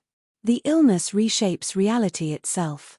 Hallucinations may be experienced as genuine sensory events. Delusions become accepted as undeniable truth. Decisions that appear horrifying from the outside may be perceived by the affected individual as necessary responses to an imagined reality. This distinction would later become one of the defining issues in court. Did Andrea understand the nature of her actions? Did she appreciate that they were morally and legally wrong? Or had her illness progressed to the point where her perception of reality was fundamentally broken? Those questions remained unanswered during the months leading up to June 2001. What family members and physicians did recognize was that Andrea required intensive psychiatric care. Medical records indicate that her treating psychiatrist expressed significant concern regarding the severity of her condition. Recommendations emphasized medication compliance, ongoing supervision, and careful monitoring for signs of relapse. There were periods when improvement appeared possible. Andrea sometimes engaged more actively with her children. She attended appointments. Medication seemed to reduce certain symptoms. These temporary recoveries encouraged hope that stability might eventually return. Unfortunately, severe psychiatric illnesses can fluctuate rapidly. Symptoms that appear controlled one week may worsen dramatically the next, particularly when multiple risk factors converge. Sleep disruption, hormonal changes, grief, stress, medication adjustments, and underlying psychiatric vulnerability can interact in complex ways that are not always predictable, even under expert medical care. By the spring of 2001, those closest to Andrea recognized that she remained seriously ill. Yet few could imagine the scale of the tragedy that would soon unfold. Nothing in the family's daily routine suggested that one ordinary Wednesday morning would become permanently etched into American criminal history. The neighborhood remained quiet. Children continued riding bicycles along suburban sidewalks. Parents left for work believing another routine day had begun. Inside the Yates home, however, a profound psychological crisis was moving toward its final and most devastating stage. The events of June 20th would not emerge from sudden anger or a spontaneous argument. According to the evidence later examined in court, they would arise from months of escalating psychiatric illness, documented medical intervention, and a gradual loss of contact with reality that transformed an ordinary family home into the setting of an irreversible tragedy. The morning itself was approaching, and with it, a sequence of events that would forever change the lives of everyone connected to the Yates family. By the beginning of June 2001, the Yates family stood at a crossroads that no one fully recognized at the time. On paper, they were doing what countless families across America did every day. Rusty continued working to support the household. The children followed familiar routines inside a home filled with the ordinary sounds of family life. Meals were prepared. Laundry accumulated. Toys found their way into every room before being gathered up again. From the outside, nothing distinguished the house from hundreds of others in the neighborhood. Inside, however, Andrea's struggle had reached a critical point. Her treating psychiatrist regarded her condition as severe. Medical records later presented during court proceedings showed that she had experienced repeated episodes of major depression accompanied by psychotic symptoms, including delusional thinking. These were not isolated incidents but part of a documented pattern that had required hospitalization, medication, and continuous psychiatric care. Even during periods when Andrea appeared calmer, her illness remained a source of concern. Severe psychiatric disorders often fluctuate. Improvement can sometimes create the impression that recovery is complete when, in reality, symptoms remain only partially controlled. Physicians therefore emphasize continued treatment, careful observation, and ongoing assessment, particularly for patients with a history of psychosis. This medical context would become essential to understanding everything that followed. It is important to distinguish between postpartum depression and postpartum psychosis. While postpartum depression affects many new mothers and can involve persistent sadness, hopelessness, fatigue, and difficulty bonding with an infant, postpartum psychosis is much rarer and represents a psychiatric emergency. Individuals experiencing postpartum psychosis may develop hallucinations, fixed false beliefs, profound confusion, or a complete loss of contact with reality. Immediate medical intervention is considered critical because the condition carries a significantly increased risk of harm to both the patient and others if left untreated. Andrea's case has since become one of the most widely studied examples of postpartum psychosis in modern forensic psychiatry, not because it defines the condition, but because of its extraordinary severity. Mental health experts consistently stress that the overwhelming majority of individuals experiencing postpartum psychiatric disorders never commit acts of violence. The Yates case remains an exceptionally rare and tragic outcome rather than a typical progression of postpartum illness. That distinction matters. Following the case, many women living with postpartum depression expressed concern that public misunderstanding might unfairly associate common postpartum mental health conditions with extreme violence. Medical organizations have repeatedly emphasized that postpartum psychosis is uncommon and distinct from postpartum depression, requiring specialized evaluation and urgent treatment.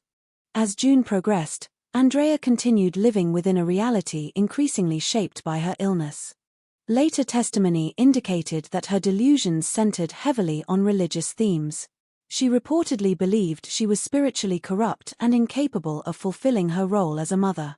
Within her distorted perception, ordinary parenting mistakes became evidence of unforgivable failure. Feelings of guilt expanded into beliefs that her children faced eternal consequences because of her perceived inadequacy. From the perspective of a healthy mind, such conclusions are irrational.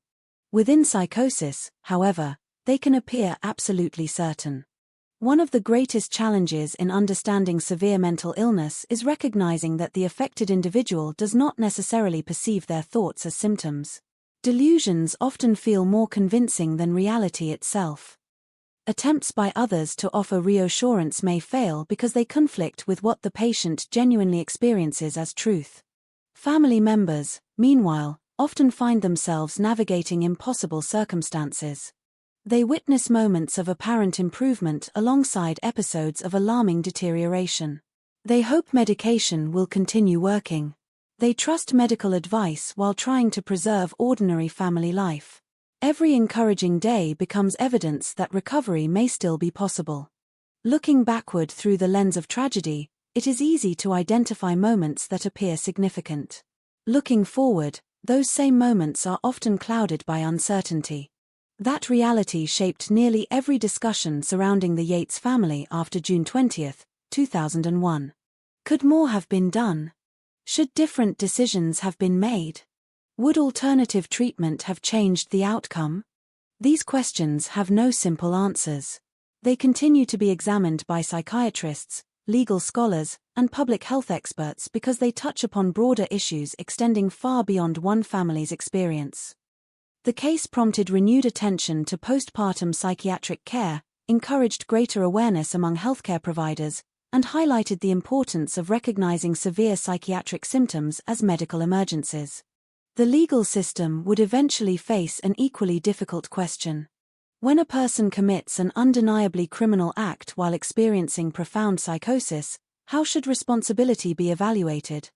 American criminal law generally distinguishes between committing an act and possessing the mental capacity to understand its nature or wrongfulness. The insanity defense does not argue that a crime did not occur.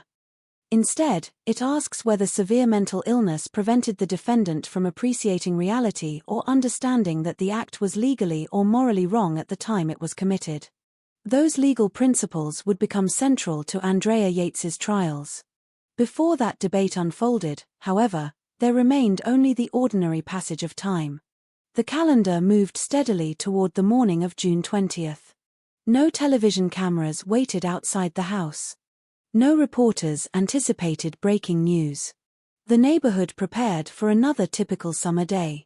Children elsewhere worried about games, cartoons, or spending time with friends.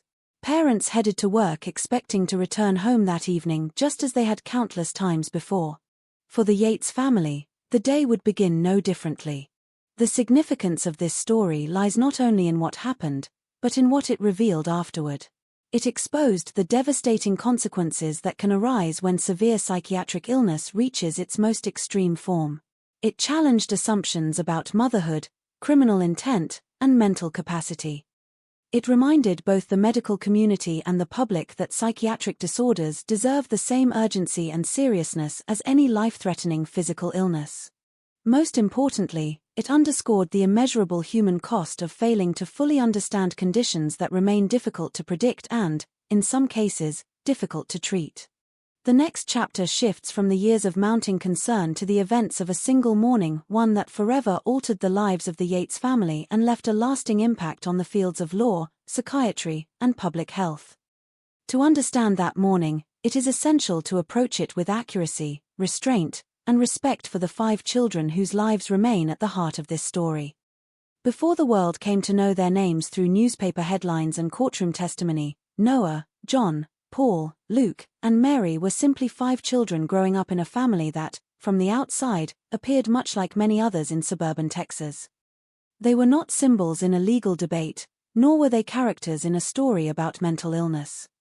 They were individuals at the very beginning of their lives, each with a distinct personality beginning to emerge, each loved by members of their extended family, and each too young to understand the complex circumstances unfolding around them. Remembering them as children rather than as victims is one of the most important parts of understanding this case. Noah, the oldest, was 7 years old in the summer of 2001. At an age when curiosity often expands faster than experience, he had already begun asking the kinds of questions that children naturally ask about the world around them. He was old enough to recognize routines, understand family expectations, and develop his own interests. According to accounts shared by relatives during later years, Noah enjoyed learning and possessed the energy typical of many young boys. He had reached the stage where childhood gradually begins giving way to independence. He could help with small tasks around the house, interact with his younger siblings, and form memories that might have remained with him throughout adulthood had his life continued. As the oldest child, Noah also occupied a unique position within the family. Older siblings often become role models without realizing it. Younger brothers and sisters watch how they behave, imitate their actions, and seek reassurance from their presence. While every family is different, the eldest child frequently develops an awareness of responsibility earlier than the others. John, 5 years old, occupied the middle ground between infancy and childhood.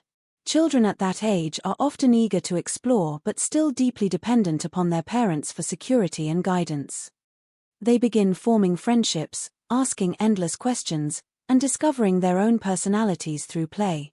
5-year-olds are typically fascinated by ordinary things adults barely notice: bugs crawling across sidewalks, clouds changing shape, cardboard boxes transformed into imaginary castles.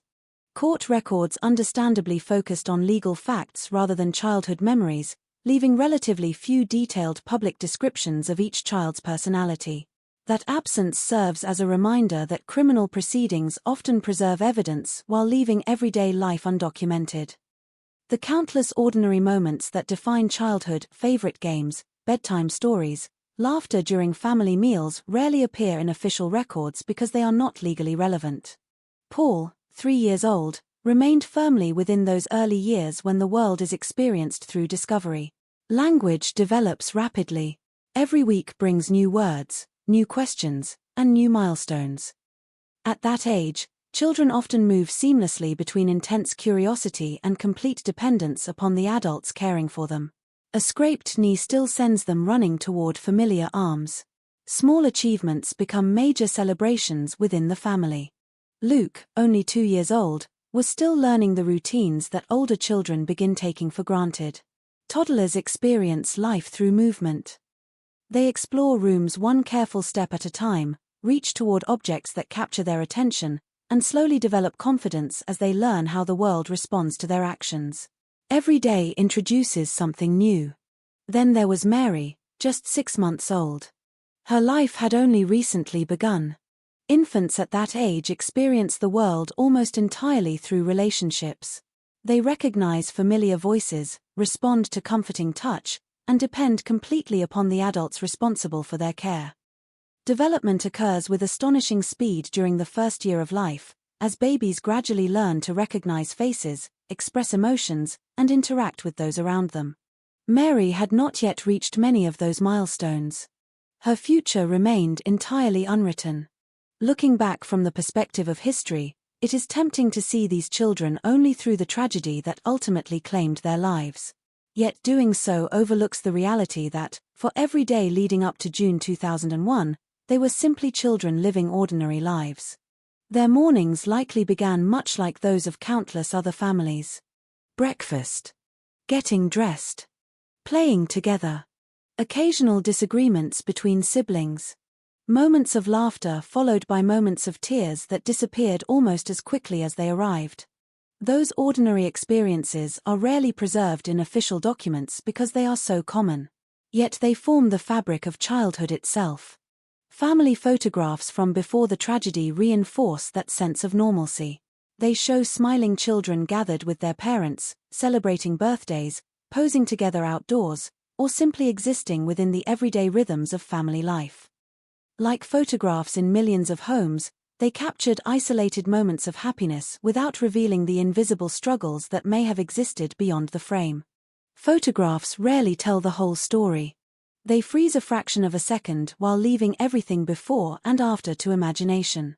One image may show a smiling child. It cannot reveal whether a parent was exhausted moments earlier.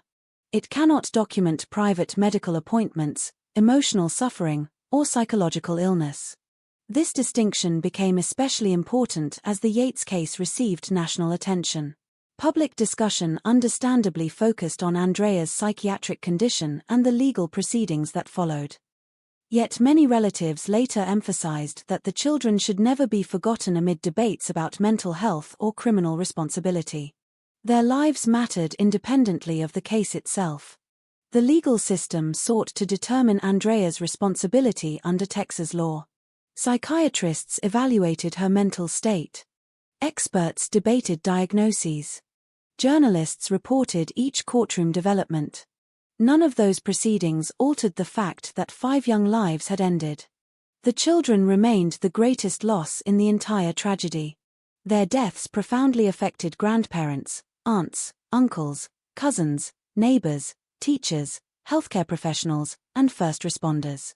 While public attention often centers on the courtroom, tragedies like this extend far beyond legal outcomes. Entire communities experience grief. Extended families face birthdays, holidays, and anniversaries marked by absence instead of celebration. For investigators, maintaining that perspective is essential. Experienced homicide detectives frequently speak about the importance of remembering that every case file represents a human life rather than simply evidence to be processed. Reports contain measurements, timelines, witness statements, and forensic findings. Behind each document, however, is a family forever changed. That understanding shaped much of the investigation into the Yates case. Officials approached the evidence with meticulous care not only because 5 children had died, but because every conclusion would carry profound legal, medical, and emotional consequences. As public interest grew, many commentators searched for simple explanations. Some portrayed the children solely as victims of an incomprehensible crime. Others focused almost exclusively on Andrea's illness. Both perspectives contained elements of truth, yet neither fully captured the complexity of the family's experience. The children were not defined only by the way their lives ended. They had already begun creating lives of their own. Noah had entered the world of school-age learning. John was developing his imagination. Paul was discovering independence. Luke was taking early steps through childhood. Mary was beginning the remarkable journey of infancy. Those milestones, ordinary though they may seem, remind us what was ultimately lost. Understanding the Yates case therefore requires holding 2 realities together at the same time. The first is the devastating impact of severe psychiatric illness. The second is the immeasurable value of the lives that illness ultimately touched. As the summer of 2001 approached, the Yates children continued living within the routines they had always known, unaware that their family was approaching a moment that would forever change American conversations about mental health, criminal law, and parental responsibility. The events of June 20th would become the focus of worldwide attention, but before that day arrived, there remained one final ordinary evening and one final ordinary night in a home that, to everyone looking from the outside, still appeared much like any other. For the Yates children, life before tragedy was not defined by the headlines that would later surround their names. Their world was much smaller, much simpler, and filled with the everyday discoveries that shape early childhood. Their universe was the family home, the people who cared for them, the familiar rooms where they learned, played, and grew.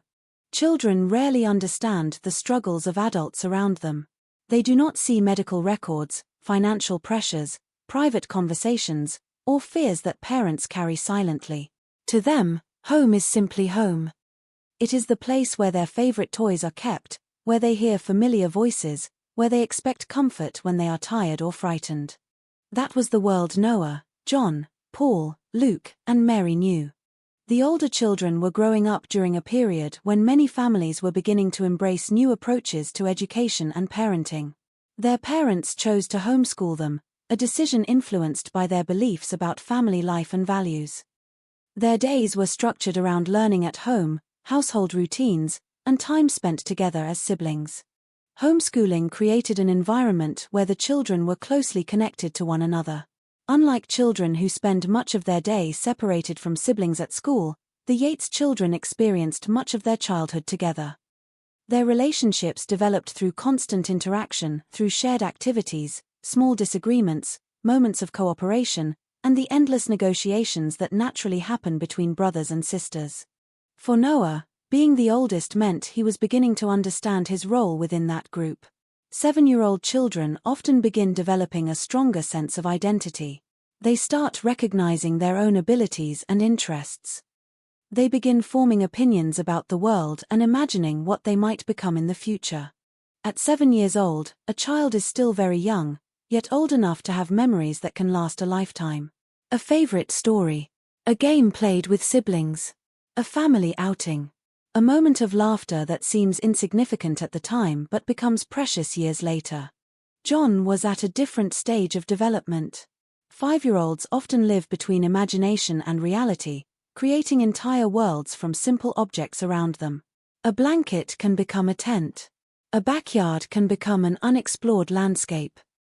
A family conversation can become a lesson about how the world works. Children at that age are constantly absorbing information. They watch adults carefully. They imitate expressions, behaviors, and routines. They learn what safety feels like through repetition, the same voices greeting them every morning, the same faces appearing at bedtime, the same familiar patterns that make life predictable.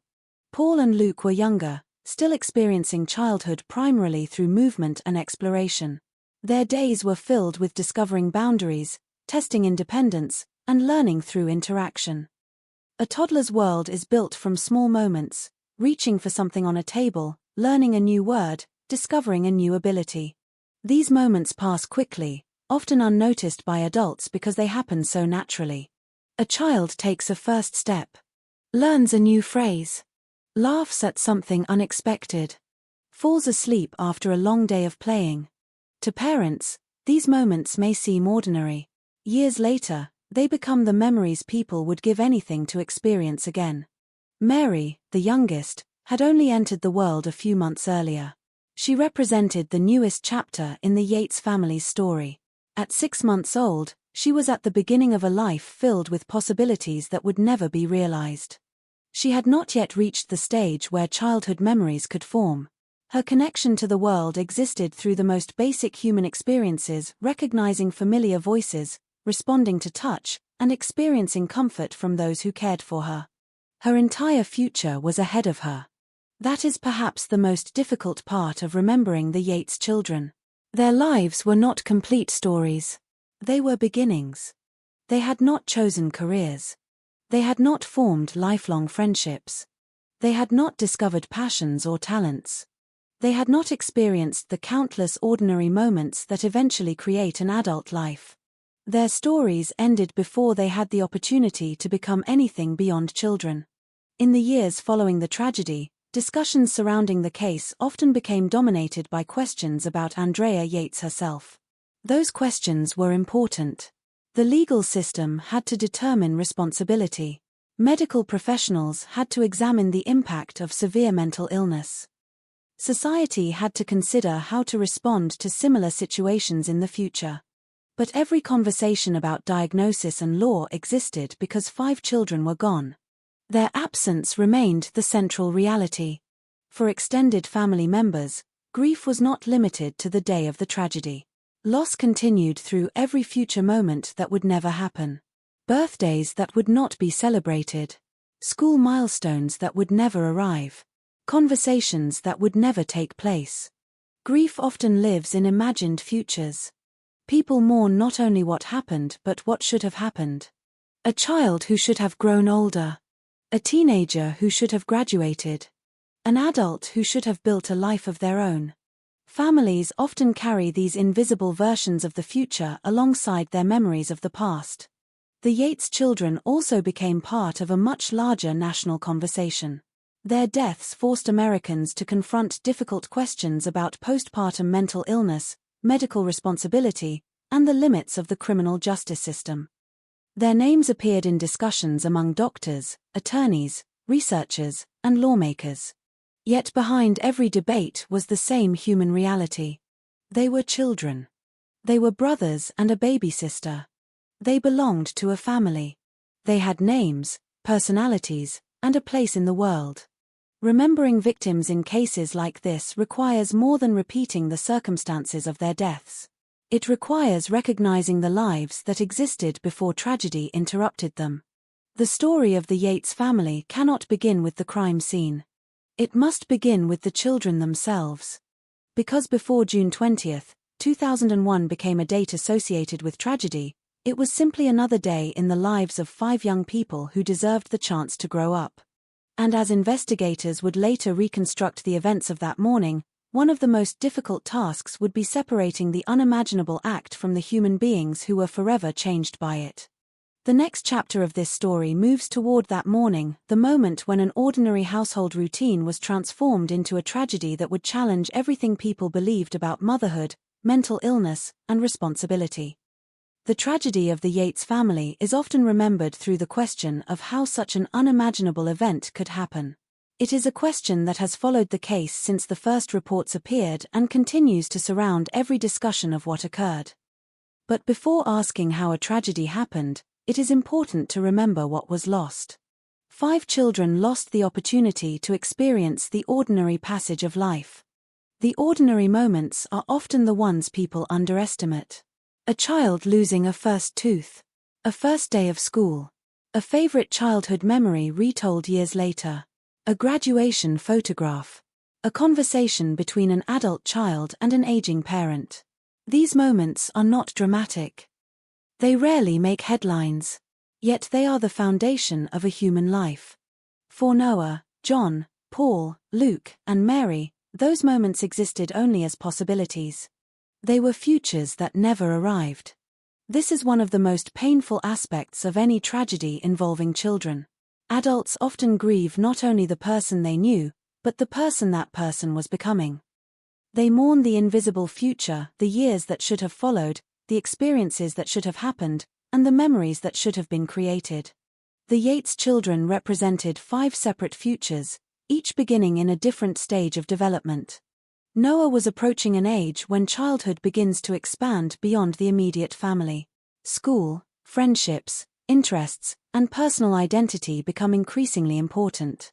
A 7-year-old begins to discover that the world is much larger than home. Questions become more complex. Dreams become more specific. John was still at the age where imagination shaped everyday life. Children around 5 years old often experience the world with extraordinary intensity. Small discoveries feel enormous. Simple experiences become adventures. A child's laughter can fill an entire room because, in that moment, nothing else matters. Paul and Luke were still in the earliest stages of learning who they were. Their personalities were forming through thousands of small interactions. Every day brought new discoveries, new words, new abilities, new ways of understanding the people around them. Mary had barely begun that journey. Her life represented the purest form of possibility, a future not yet written. When society discusses cases like this, there is sometimes a risk that victims become reduced to numbers. 5 children. 5 deaths. 5 names in a legal document. But numbers cannot express what was taken away. Numbers do not show the empty rooms left behind. They do not show the family members who continued living with unanswered questions. They do not show the birthdays that arrived after the tragedy. They do not show the silence that replaced the sounds of children growing up. Behind every statistic is a world that once existed. The Yates home had once been filled with the constant movement of childhood. Young children create a unique kind of energy. They leave traces of themselves everywhere. Toys appear in unexpected places. Drawings cover refrigerators. Questions interrupt conversations. Footsteps move quickly through hallways. That kind of environment is rarely quiet. The absence that follows the loss of children is therefore especially profound. A home does not simply become emptier. It changes completely. Rooms that once carried meaning become reminders of what is missing. For families experiencing such loss, grief does not follow a predictable schedule. It is not something that ends after a funeral or a court decision. It changes shape over time. Some days may feel manageable. Others may bring back overwhelming memories triggered by a photograph, a familiar place, or a date on the calendar. The public often moves on after a major news story fades. The cameras leave. The headlines disappear. The legal proceedings conclude. For families, however, the loss remains. That reality is especially important when discussing the Andrea Yates case because the legal and medical debates were extensive and necessary, but they were never the complete story. A diagnosis can explain a person's mental state. A courtroom can determine legal responsibility. A medical report can describe symptoms. But none of those things can measure the value of 5 children's lives. The tragedy also changed how many people viewed postpartum mental illness. Before this case, many Americans had little understanding of conditions such as postpartum psychosis. The phrase was unfamiliar to much of the public. Discussions about severe psychiatric symptoms after childbirth were often limited or misunderstood. After June 2001, that changed. Researchers, doctors, and mental health advocates began speaking more openly about the warning signs of severe postpartum psychiatric disorders. Families learned that extreme mood changes, hallucinations, delusions, or thoughts of self-harm after childbirth require urgent medical attention. The attention brought by the case created opportunities for greater awareness and earlier intervention. But awareness came at an unbearable cost. 5 children became the reason millions of people learned about a condition they had never heard of before. That contradiction remains one of the most difficult parts of this story. A tragedy can create awareness. A tragedy can lead to change. But no amount of education or progress can erase the lives that were lost. As the investigation moved forward, authorities would reconstruct the final hours inside the Yates home. They would examine evidence, interview witnesses, and attempt to understand what happened during a period of time that forever changed the meaning of that address. They would also face a challenge unlike many other investigations. The central question was not only what happened. It was why. What had taken place inside Andrea Yates's mind during those final moments? How could a mother who had once cared for her children become responsible for their deaths? Was the act the result of conscious decision-making, or was it the consequence of a severe psychiatric disorder that had altered her perception of reality? Those questions would dominate the courtroom years later. But before lawyers argued, before experts testified, and before judges made decisions that would shape the rest of Andrea Yates's life, there remained the immediate aftermath of one devastating morning. The next chapter would move from memory to evidence. From childhood photographs to a silent house. From the lives these children lived to the moment investigators arrived and began uncovering what had happened. For the world, June 20, 2001 would become a date remembered for horror. For those who loved Noah, John, Paul, Luke, and Mary, it would forever remain the day 5 lives were taken far too soon. June 20, 2001 began like many other mornings in the Yates household. There was nothing about the early hours of that day that suggested it would become one of the most remembered dates in American criminal history. The sun rose over Texas as it had countless times before. Families across the state followed their usual routines. Parents prepared for work. Children woke up and moved through the familiar patterns of another summer morning. Inside the Yates home, Andrea was with her 5 children. Her husband, Russell "Rusty" Yates, followed his normal schedule and left for work that morning. To anyone observing from the outside, it appeared to be an ordinary separation between husband and wife that happened every day across the country. One parent left for work. The other remained home with the children. But inside the house, something was profoundly different.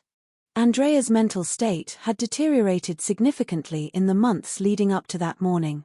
Her medical history showed a pattern of severe psychiatric episodes following childbirth, periods of hospitalization, and treatment for depression accompanied by psychotic symptoms. In the weeks before June 20, she had continued struggling with beliefs and thoughts that were disconnected from reality. The people around her understood that she was unwell. What no one could fully understand was the extent to which her illness had changed the way she perceived the world. Psychosis does not simply create sadness or stress. It can alter a person's understanding of reality itself. A person experiencing severe psychosis may interpret ordinary events through a completely different framework. Thoughts that appear impossible to others can feel absolutely true to the person experiencing them. According to later psychiatric evaluations, Andrea had developed intense religious delusions. She believed she had failed as a mother and that her actions had placed her children in spiritual danger. Her thoughts became increasingly dominated by guilt, fear, and distorted beliefs about punishment and salvation. These beliefs would later become central to the legal debate surrounding her mental state. But on that morning, before any courtroom would examine the evidence, before experts would debate diagnosis and responsibility, there was only a mother inside a house with her children. The precise sequence of events that followed was reconstructed through Andrea's own statements, police investigation, and testimony presented during the trials. At some point after Rusty left for work, Andrea made the decision that would permanently alter the lives of everyone connected to the Yates family. She filled the bathtub. She began carrying out the acts that would later lead to 5 murder charges. The details of what happened inside the home are among the most painful aspects of the case. Investigators later determined that each child died inside the house during a period of time lasting less than an hour. The victims were not strangers. They were Andrea's own children, the children she had carried, cared for, and raised since birth. This contradiction became one of the most difficult elements for the public to understand. How could a mother harm the children she had spent years protecting? The answer, according to psychiatric experts who later examined the case, was connected to the severe distortion of reality caused by psychosis. They argued that Andrea did not view her actions through the same understanding as a mentally healthy person would. Instead, she was acting within a belief system created by her illness. That explanation did not remove the tragedy. It did not lessen the loss. But it became a critical part of understanding the difference between a deliberate criminal act and an act committed during a profound psychiatric crisis. After the children had died, Andrea remained inside the home. She did not flee. She did not attempt to conceal what had happened. Instead, she contacted emergency services. When she spoke with the dispatcher, she provided information that immediately led authorities to the residence. She also contacted Rusty and told him that he needed to return home. The calls created a scene that investigators would later describe as unusual. Many criminal investigations begin with suspects attempting to avoid detection. In this case, the person responsible for the deaths was the one who summoned help. When officers arrived, they encountered a situation that would stay with them for the rest of their careers. A quiet home. A mother waiting. 5 children gone. The first responders who entered the house were not stepping into a typical crime scene. They were entering a place where the ordinary appearance of family life existed alongside unimaginable loss. The investigation that followed would focus on reconstructing not only what Andrea had done, but what had happened inside her mind before and during those moments. That distinction would define the entire case. From the beginning, authorities faced 2 separate but connected realities. The first was undeniable: 5 children had died, and Andrea Yates was responsible. The second was far more complicated: what mental state had she been in when it happened? Those 2 questions would eventually divide public opinion and dominate the courtroom. Some people looked at the facts and saw only the result. A mother had killed her children, and justice required punishment. Others examined the years of psychiatric history and saw a woman experiencing a severe break from reality, someone whose illness had reached a dangerous and devastating level. Between those perspectives was a legal system forced to make a decision about responsibility. But before attorneys presented arguments, before psychiatric experts offered explanations, and before the public debate intensified, investigators had to process the immediate reality of what had occurred. They had to document the scene. They had to collect evidence. They had to notify family members. And they had to begin answering the first questions of every major investigation.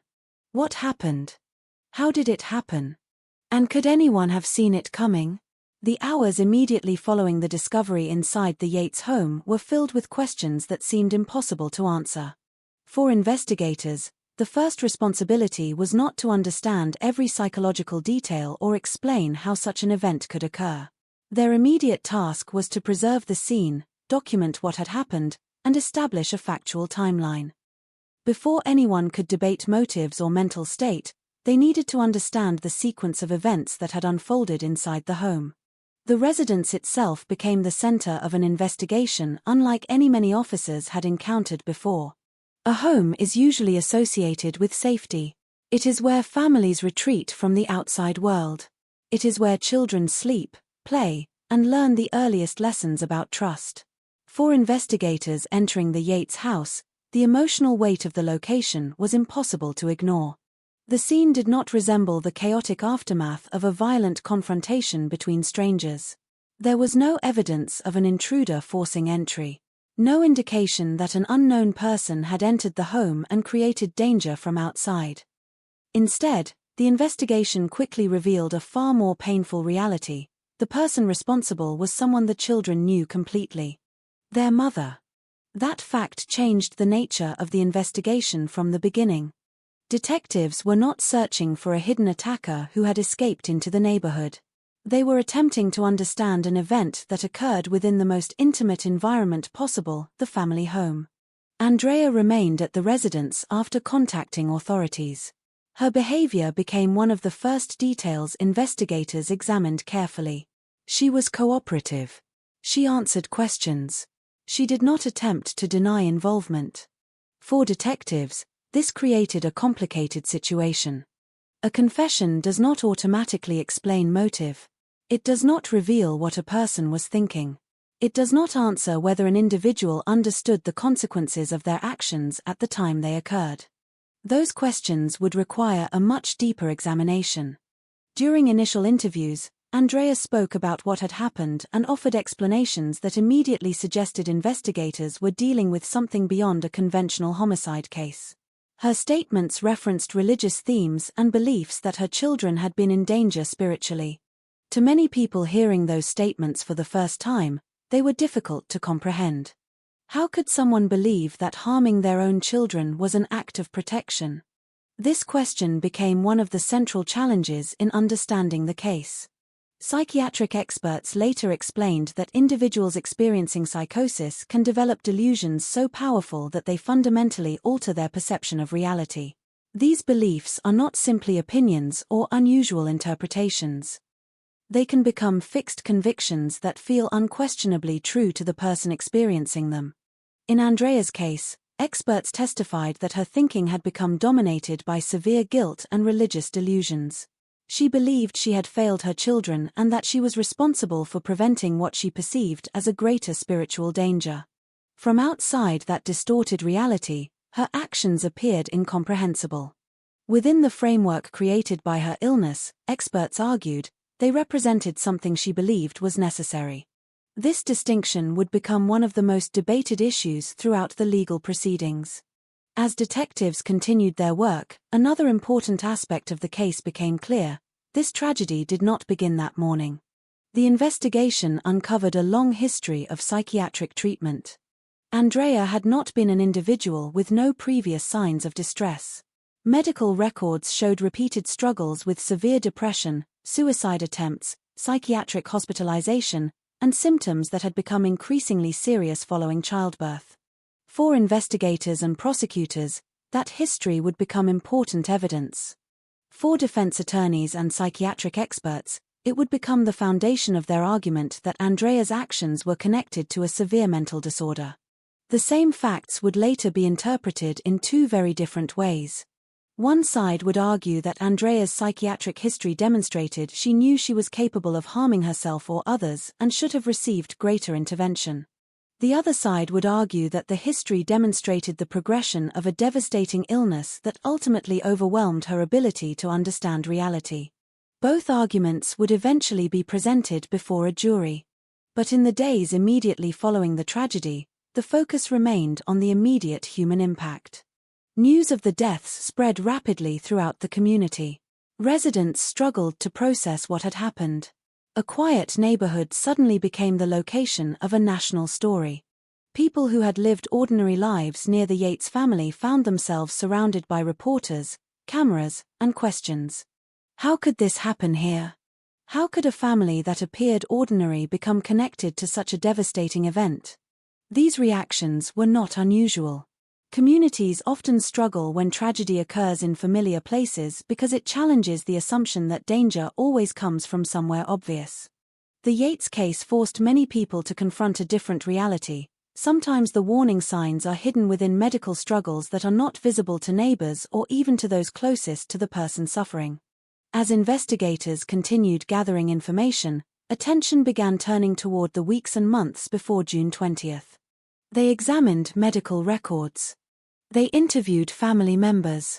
They reviewed conversations with doctors. They attempted to reconstruct Andrea's mental state leading up to that morning. The investigation was no longer only about a single event. It became an examination of a long chain of circumstances. Every appointment, every hospitalization, every warning, every moment when someone noticed something had changed. Because the central mystery was not whether Andrea had committed the act. That fact was already established. The deeper question was how a woman with no previous history of violence could reach a point where she committed an act that shocked the entire country. The answer would not be found in one piece of evidence. It would emerge slowly through years of medical history, psychological evaluation, witness testimony, and courtroom examination. The investigation into Andrea Yates would become a case study in the complexity of human behavior, one where the facts were clear, but the meaning behind those facts remained deeply contested.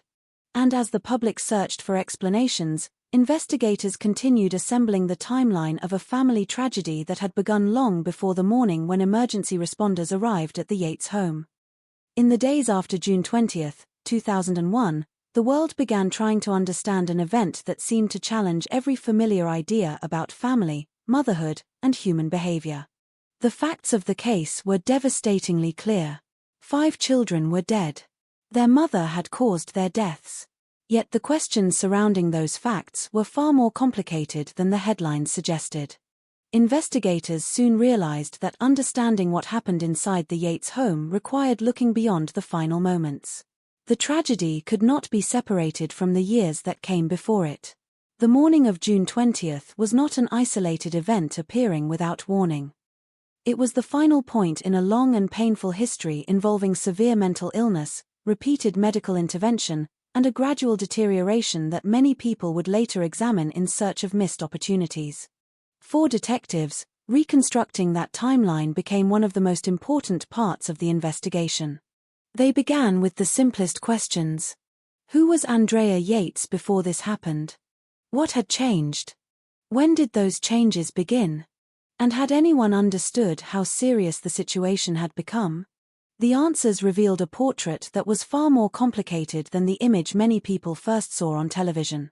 Before becoming the subject of one of America's most closely watched criminal cases, Andrea had lived a life that appeared ordinary. She had been a nurse. She had been a wife. She had been a mother who devoted herself almost entirely to raising her children. There was no history of violence. No pattern of criminal behavior. No indication that she was someone who posed a danger to strangers. Instead, the investigation uncovered a history of psychiatric suffering. Medical records showed that Andrea had experienced severe episodes of depression after childbirth. She had required hospitalization. She had struggled with suicidal thoughts. She had received treatment from mental health professionals who recognized that she was dealing with a serious condition. Those records became some of the most important evidence in the entire case because they changed the way people viewed the events of June 20. The tragedy was no longer seen only as a single terrible act. It became part of a larger medical and psychological story.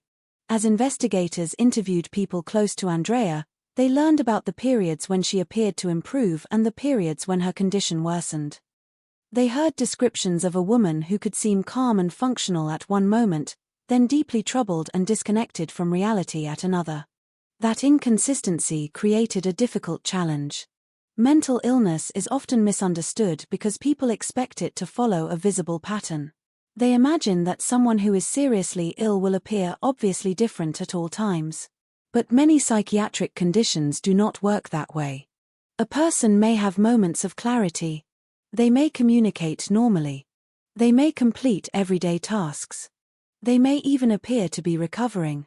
Yet beneath that surface, serious symptoms can continue. This became a major theme in discussions surrounding Andrea Yates. The people around her were not responding to a simple situation with an obvious answer. They were trying to navigate a changing medical condition that was difficult to predict. The investigation also focused on the role of those closest to Andrea, including her husband and healthcare providers. Every major tragedy creates a search for responsibility. People want to know whether someone could have acted differently, whether a decision could have prevented the outcome, or whether a warning sign was ignored. Those questions are natural. They are also incredibly complex. Families dealing with severe mental illness often make decisions in uncertain circumstances. They rely on medical advice. They hope for improvement. They try to balance safety concerns with the desire to maintain normal life. The Yates family faced those same challenges. By the time authorities began reconstructing the timeline, they were no longer looking only at what happened inside the home. They were examining the entire chain of events that led there. The investigation reviewed Andrea's medical treatment, including previous hospitalizations and diagnoses. Experts would later explain that her condition involved severe depression and psychotic symptoms, creating a distorted understanding of reality. The question was not whether Andrea had experienced psychiatric illness. The evidence showed that she had. The question was how that illness affected her ability to understand her actions at the moment they occurred. That question would eventually become the dividing line between two competing interpretations of the case. The prosecution viewed the deaths through the lens of criminal responsibility. They argued that Andrea had committed an intentional act and that the law required accountability. The defense would later focus on her mental state, arguing that she had been experiencing a severe psychotic episode that prevented her from understanding reality in the way a mentally healthy person would. Before those arguments reached a courtroom, however, investigators continued gathering evidence. They examined statements. They analyzed timelines. They spoke with medical professionals. They reviewed the events leading up to the tragedy. Slowly, a picture began to form, not a simple explanation, but a complex combination of factors that would later be debated by experts across the country. The investigation also revealed the difficulty of predicting extreme outcomes in mental health cases. Even when warning signs exist, determining exactly what someone may do in the future remains one of the greatest challenges in psychiatry. Doctors can identify risks. Families can seek help. Treatment can reduce symptoms. But human behavior is influenced by many factors, and prediction is never perfect. That uncertainty became one of the most important lessons associated with the Yates case. The tragedy forced society to confront uncomfortable questions about how mental health crises are recognized and managed. How should families respond when someone they love is experiencing severe psychiatric symptoms? How can doctors balance patient independence with the need for safety? How should the justice system evaluate someone whose perception of reality may have been profoundly altered by illness? These questions did not have easy answers. They still do not. As the investigation moved forward, the case began shifting from a local tragedy into a national legal battle. The details uncovered by detectives would soon become evidence presented before a jury.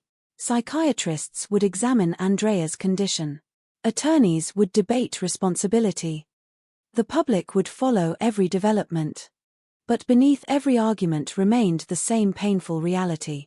5 children were gone. Everything that followed the investigation, the trials, the medical discussions, and the national debate came from the need to understand a loss that could never be reversed. The next stage of the story would move from the evidence collected inside the Yates home to the broader investigation surrounding Andrea herself, the questions surrounding her mental state, the search for answers, and the legal battle over whether she should be held fully responsible for an act committed during what experts described as a profound psychiatric crisis. When investigators entered the Yates home on June 20, 2001, they were not simply stepping into a location where a crime had occurred. They were entering the final chapter of a family story that had existed for years before that morning. Every investigation begins with physical evidence. Objects, locations, timelines, and details that can be documented and examined. But some crime scenes carry a weight that extends beyond what can be measured. The Yates residence was one of those places. It was a home that had once been filled with the ordinary signs of family life, children's belongings, daily routines, and memories created over years. Now it had become the center of an investigation that would eventually attract attention from across the United States. For the officers and investigators assigned to the case, the first moments inside the residence required discipline. A crime scene must be approached carefully, regardless of the emotions involved. Evidence must be preserved. Assumptions must be avoided. Investigators must separate what they know from what they believe. In this case, the basic facts were immediately devastating. 5 children had died. Their mother was present. She had contacted authorities herself. There was no indication of an unknown person entering the home. But even when the immediate facts appear clear, investigators still have to answer hundreds of smaller questions. What exactly happened? When did it happen? What was the sequence of events? Was there evidence of planning? Was anything moved or altered afterward? What was the condition of the home before emergency responders arrived? These questions form the foundation of any homicide investigation. The Yates residence was carefully examined, and investigators began documenting everything they found. Photographs were taken. Statements were recorded. Items inside the home were catalogued. The physical environment became a timeline that investigators would later compare with witness accounts and medical evidence. Unlike many violent crime scenes, there was no mystery surrounding the identity of the person responsible. Andrea had remained at the residence and acknowledged what had occurred. The investigation therefore focused on understanding the circumstances. That distinction was crucial. A case involving an unknown offender often revolves around identification, finding the person responsible. The Yates investigation revolved around something different: understanding motive, intent, and mental state. Why would a mother kill her children? What was happening inside her mind? Did she understand the reality of her actions? Those questions could not be answered by fingerprints or photographs alone. They required a much deeper examination. As detectives reviewed the scene, they also began looking into Andrea's recent history. They learned that the events of June 20th had occurred against a background of severe psychiatric illness. Her medical records revealed previous hospitalizations and treatment for serious mental health problems following childbirth. This information changed the direction of the investigation. Without that history, the case might have appeared to be a straightforward murder investigation involving an unimaginable act committed by a parent. With that history, a more complex picture emerged. Investigators were now examining the relationship between mental illness and criminal responsibility. The evidence suggested that Andrea's condition had been deteriorating for some time. She had experienced episodes in which her thoughts and beliefs became disconnected from reality. She had received psychiatric treatment. Doctors and family members had been concerned about her condition. The investigation began tracing the months leading up to June 20th. Every detail mattered. Medical appointments, changes in medication, conversations with doctors, family observations, statements made by Andrea before the tragedy. Each piece represented another part of the timeline. Investigators also interviewed people who knew the family personally.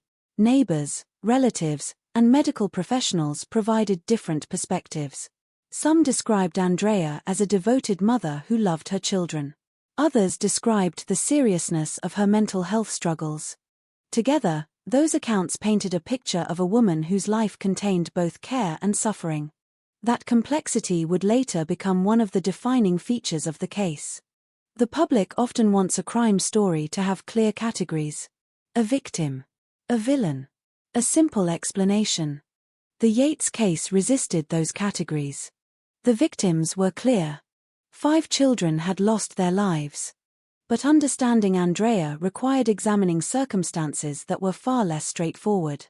Investigators also had to consider the statements Andrea made immediately afterward. Her explanations suggested that she was operating under beliefs shaped by severe psychological disturbance. She described fears and ideas that appeared connected to religious delusions. These statements became some of the most important evidence in determining her mental state. For prosecutors, the question would be whether those statements demonstrated awareness and intention. For the defense, they would become evidence of psychosis and impaired understanding. The same words would eventually be interpreted through 2 completely different legal perspectives. As the investigation continued, experts in psychiatry began studying the available information. They examined Andrea's history and considered how her symptoms developed over time. One important concept emerged repeatedly: postpartum psychosis. Although rare, postpartum psychosis is recognized in medical literature as a serious condition that can involve dramatic changes in perception, mood, and behavior. It can develop rapidly and may require immediate treatment. The Yates case brought widespread attention to this condition because many people had never heard of it before. However, experts also emphasized an important distinction. Severe postpartum psychiatric disorders are medical conditions, but the vast majority of individuals experiencing them do not become violent. The tragedy of the Yates family represented an exceptionally rare and extreme outcome. That nuance became increasingly important as the case gained national attention. As reporters gathered outside the home, public discussion began moving faster than the investigation itself. Opinions formed before all the evidence was available. Some people demanded punishment. Others questioned whether punishment could address a case involving severe mental illness. Inside the investigation, however, detectives continued focusing on facts. They were not trying to answer the emotional questions being debated on television. They were trying to build a complete picture of what happened. The evidence collected from the Yates home would become the foundation of a legal battle that would last for years. It would be presented before jurors, analyzed by experts, and examined through appeals. But at this early stage, investigators were still at the beginning. They had a home. They had 5 victims. They had a confession. And they had a central mystery unlike almost any other case before it. The question was no longer only what happened inside the Yates residence. The question was how a woman with no history of violence had reached a moment where she committed an act that changed everything forever. To answer that, investigators would have to look beyond the walls of the house and into the years of medical history, personal struggles, and unanswered warnings that came before. As the investigation moved beyond the immediate examination of the Yates home, detectives began assembling a much larger picture. A crime scene can reveal what happened in a physical sense, but it rarely explains why. The answers to those deeper questions often exist somewhere outside the location itself in conversations, records, relationships, and events that occurred long before the crime was discovered. For the Yates case, the search for answers led investigators into Andrea's medical history. What they found was not the profile of someone who had suddenly become violent without warning. Instead, they uncovered years of psychiatric struggles that had repeatedly interrupted her life. Her history showed a pattern of severe emotional distress following childbirth, suicide attempts, hospitalizations, and periods when her connection to reality appeared increasingly fragile. Those details became central to the investigation. The question was no longer simply whether Andrea had committed the act. She had. The question was what had been happening inside her mind at the time. In criminal investigations, intent is often one of the most important elements. The law distinguishes between actions committed with deliberate understanding and actions influenced by circumstances that may affect a person's ability to make rational decisions. That distinction would define every stage of the Andrea Yates case. Investigators began reviewing the months before June 20, 2001, attempting to understand Andrea's condition during the period leading up to the tragedy. They examined medical records, spoke with professionals involved in her treatment, and looked closely at the symptoms that had appeared after the birth of her 5th child. The birth of Mary had been followed by another serious decline in Andrea's mental health. According to later testimony, she experienced intense depression and developed beliefs that were increasingly disconnected from reality. These beliefs were not simple fears or worries. They were fixed ideas that shaped how she understood herself, her children, and the world around her. Psychiatrists would later describe this as a state of psychosis. For investigators unfamiliar with psychiatric terminology, understanding psychosis became an essential part of the case. Unlike ordinary sadness, anxiety, or stress, psychosis can fundamentally alter perception. A person experiencing psychosis may hear voices that others cannot hear, believe things that are not true, or interpret events through a distorted framework. The person experiencing these symptoms may not recognize that their thoughts are caused by illness. To them, the altered reality feels real. This concept became one of the most difficult aspects of the case for the public to understand. Many people struggled to accept that someone could commit such an act without experiencing the same thoughts and emotions that a mentally healthy person would experience. The investigation therefore required examining 2 realities at once. The reality of the victims and the devastation caused by their deaths. And the reality of Andrea's psychiatric condition and the possibility that her perception of the world had become severely distorted. Both were true. Neither erased the other. As detectives continued interviewing witnesses, they learned more about the family's experiences during Andrea's final months before the tragedy. People close to the family described a woman whose behavior had changed significantly. She had become increasingly isolated. Her ability to function normally had declined. Concerns about her mental state had grown. Healthcare providers had also recognized the seriousness of her condition. The medical system had not been unaware of Andrea's struggles. She had been evaluated, treated, and prescribed medication. Her condition had been documented. Yet despite those interventions, the crisis continued developing. This became one of the most painful questions surrounding the case. If warning signs existed, why was the tragedy not prevented? The answer involved the complexity of psychiatric illness itself. Medical professionals can identify risk factors, recommend treatment, and create safety plans. But predicting exactly when and how a psychiatric crisis may escalate remains extremely challenging. Human behavior is influenced by countless variables, and even experienced professionals cannot always foresee a catastrophic outcome. The Yates case forced many people to confront this uncertainty.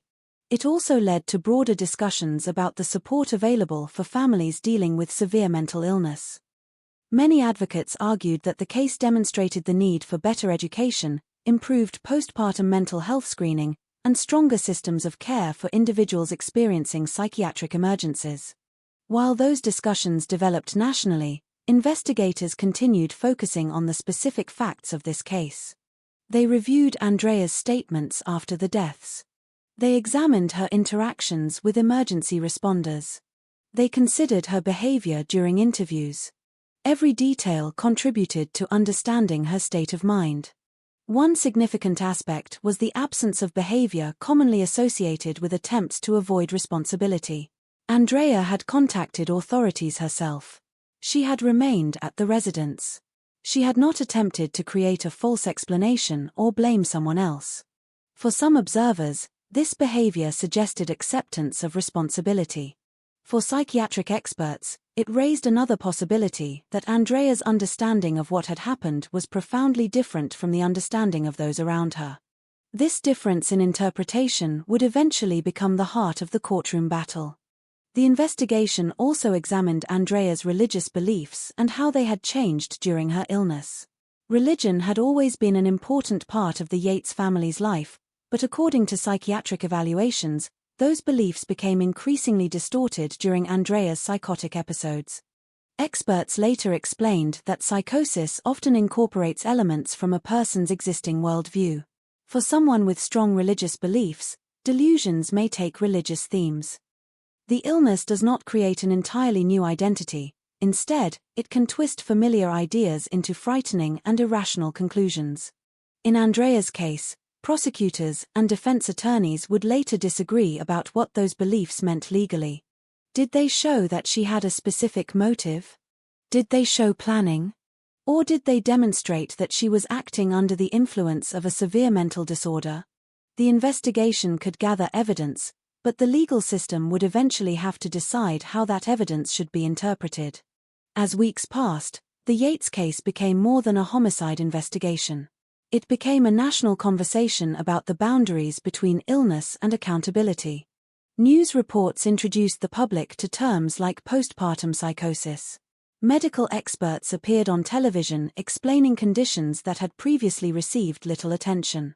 Families across the country began discussing mental health issues related to childbirth in ways that were once uncommon. Yet behind all of those conversations remained the original tragedy. 5 children had died. The investigation could explain the circumstances. The courts could determine legal responsibility. The medical community could raise awareness. But no investigation could change the outcome. The next phase of the case would move from evidence gathering into legal preparation. Prosecutors would decide how to pursue charges. Defense attorneys would begin building an argument centered on Andrea's mental state. Experts would prepare to testify about one of the most difficult questions in criminal law. When does a severe mental illness change the meaning of a person's actions under the law? That question would soon bring the Yates family tragedy into a courtroom, where facts, science, and emotion would collide before a jury.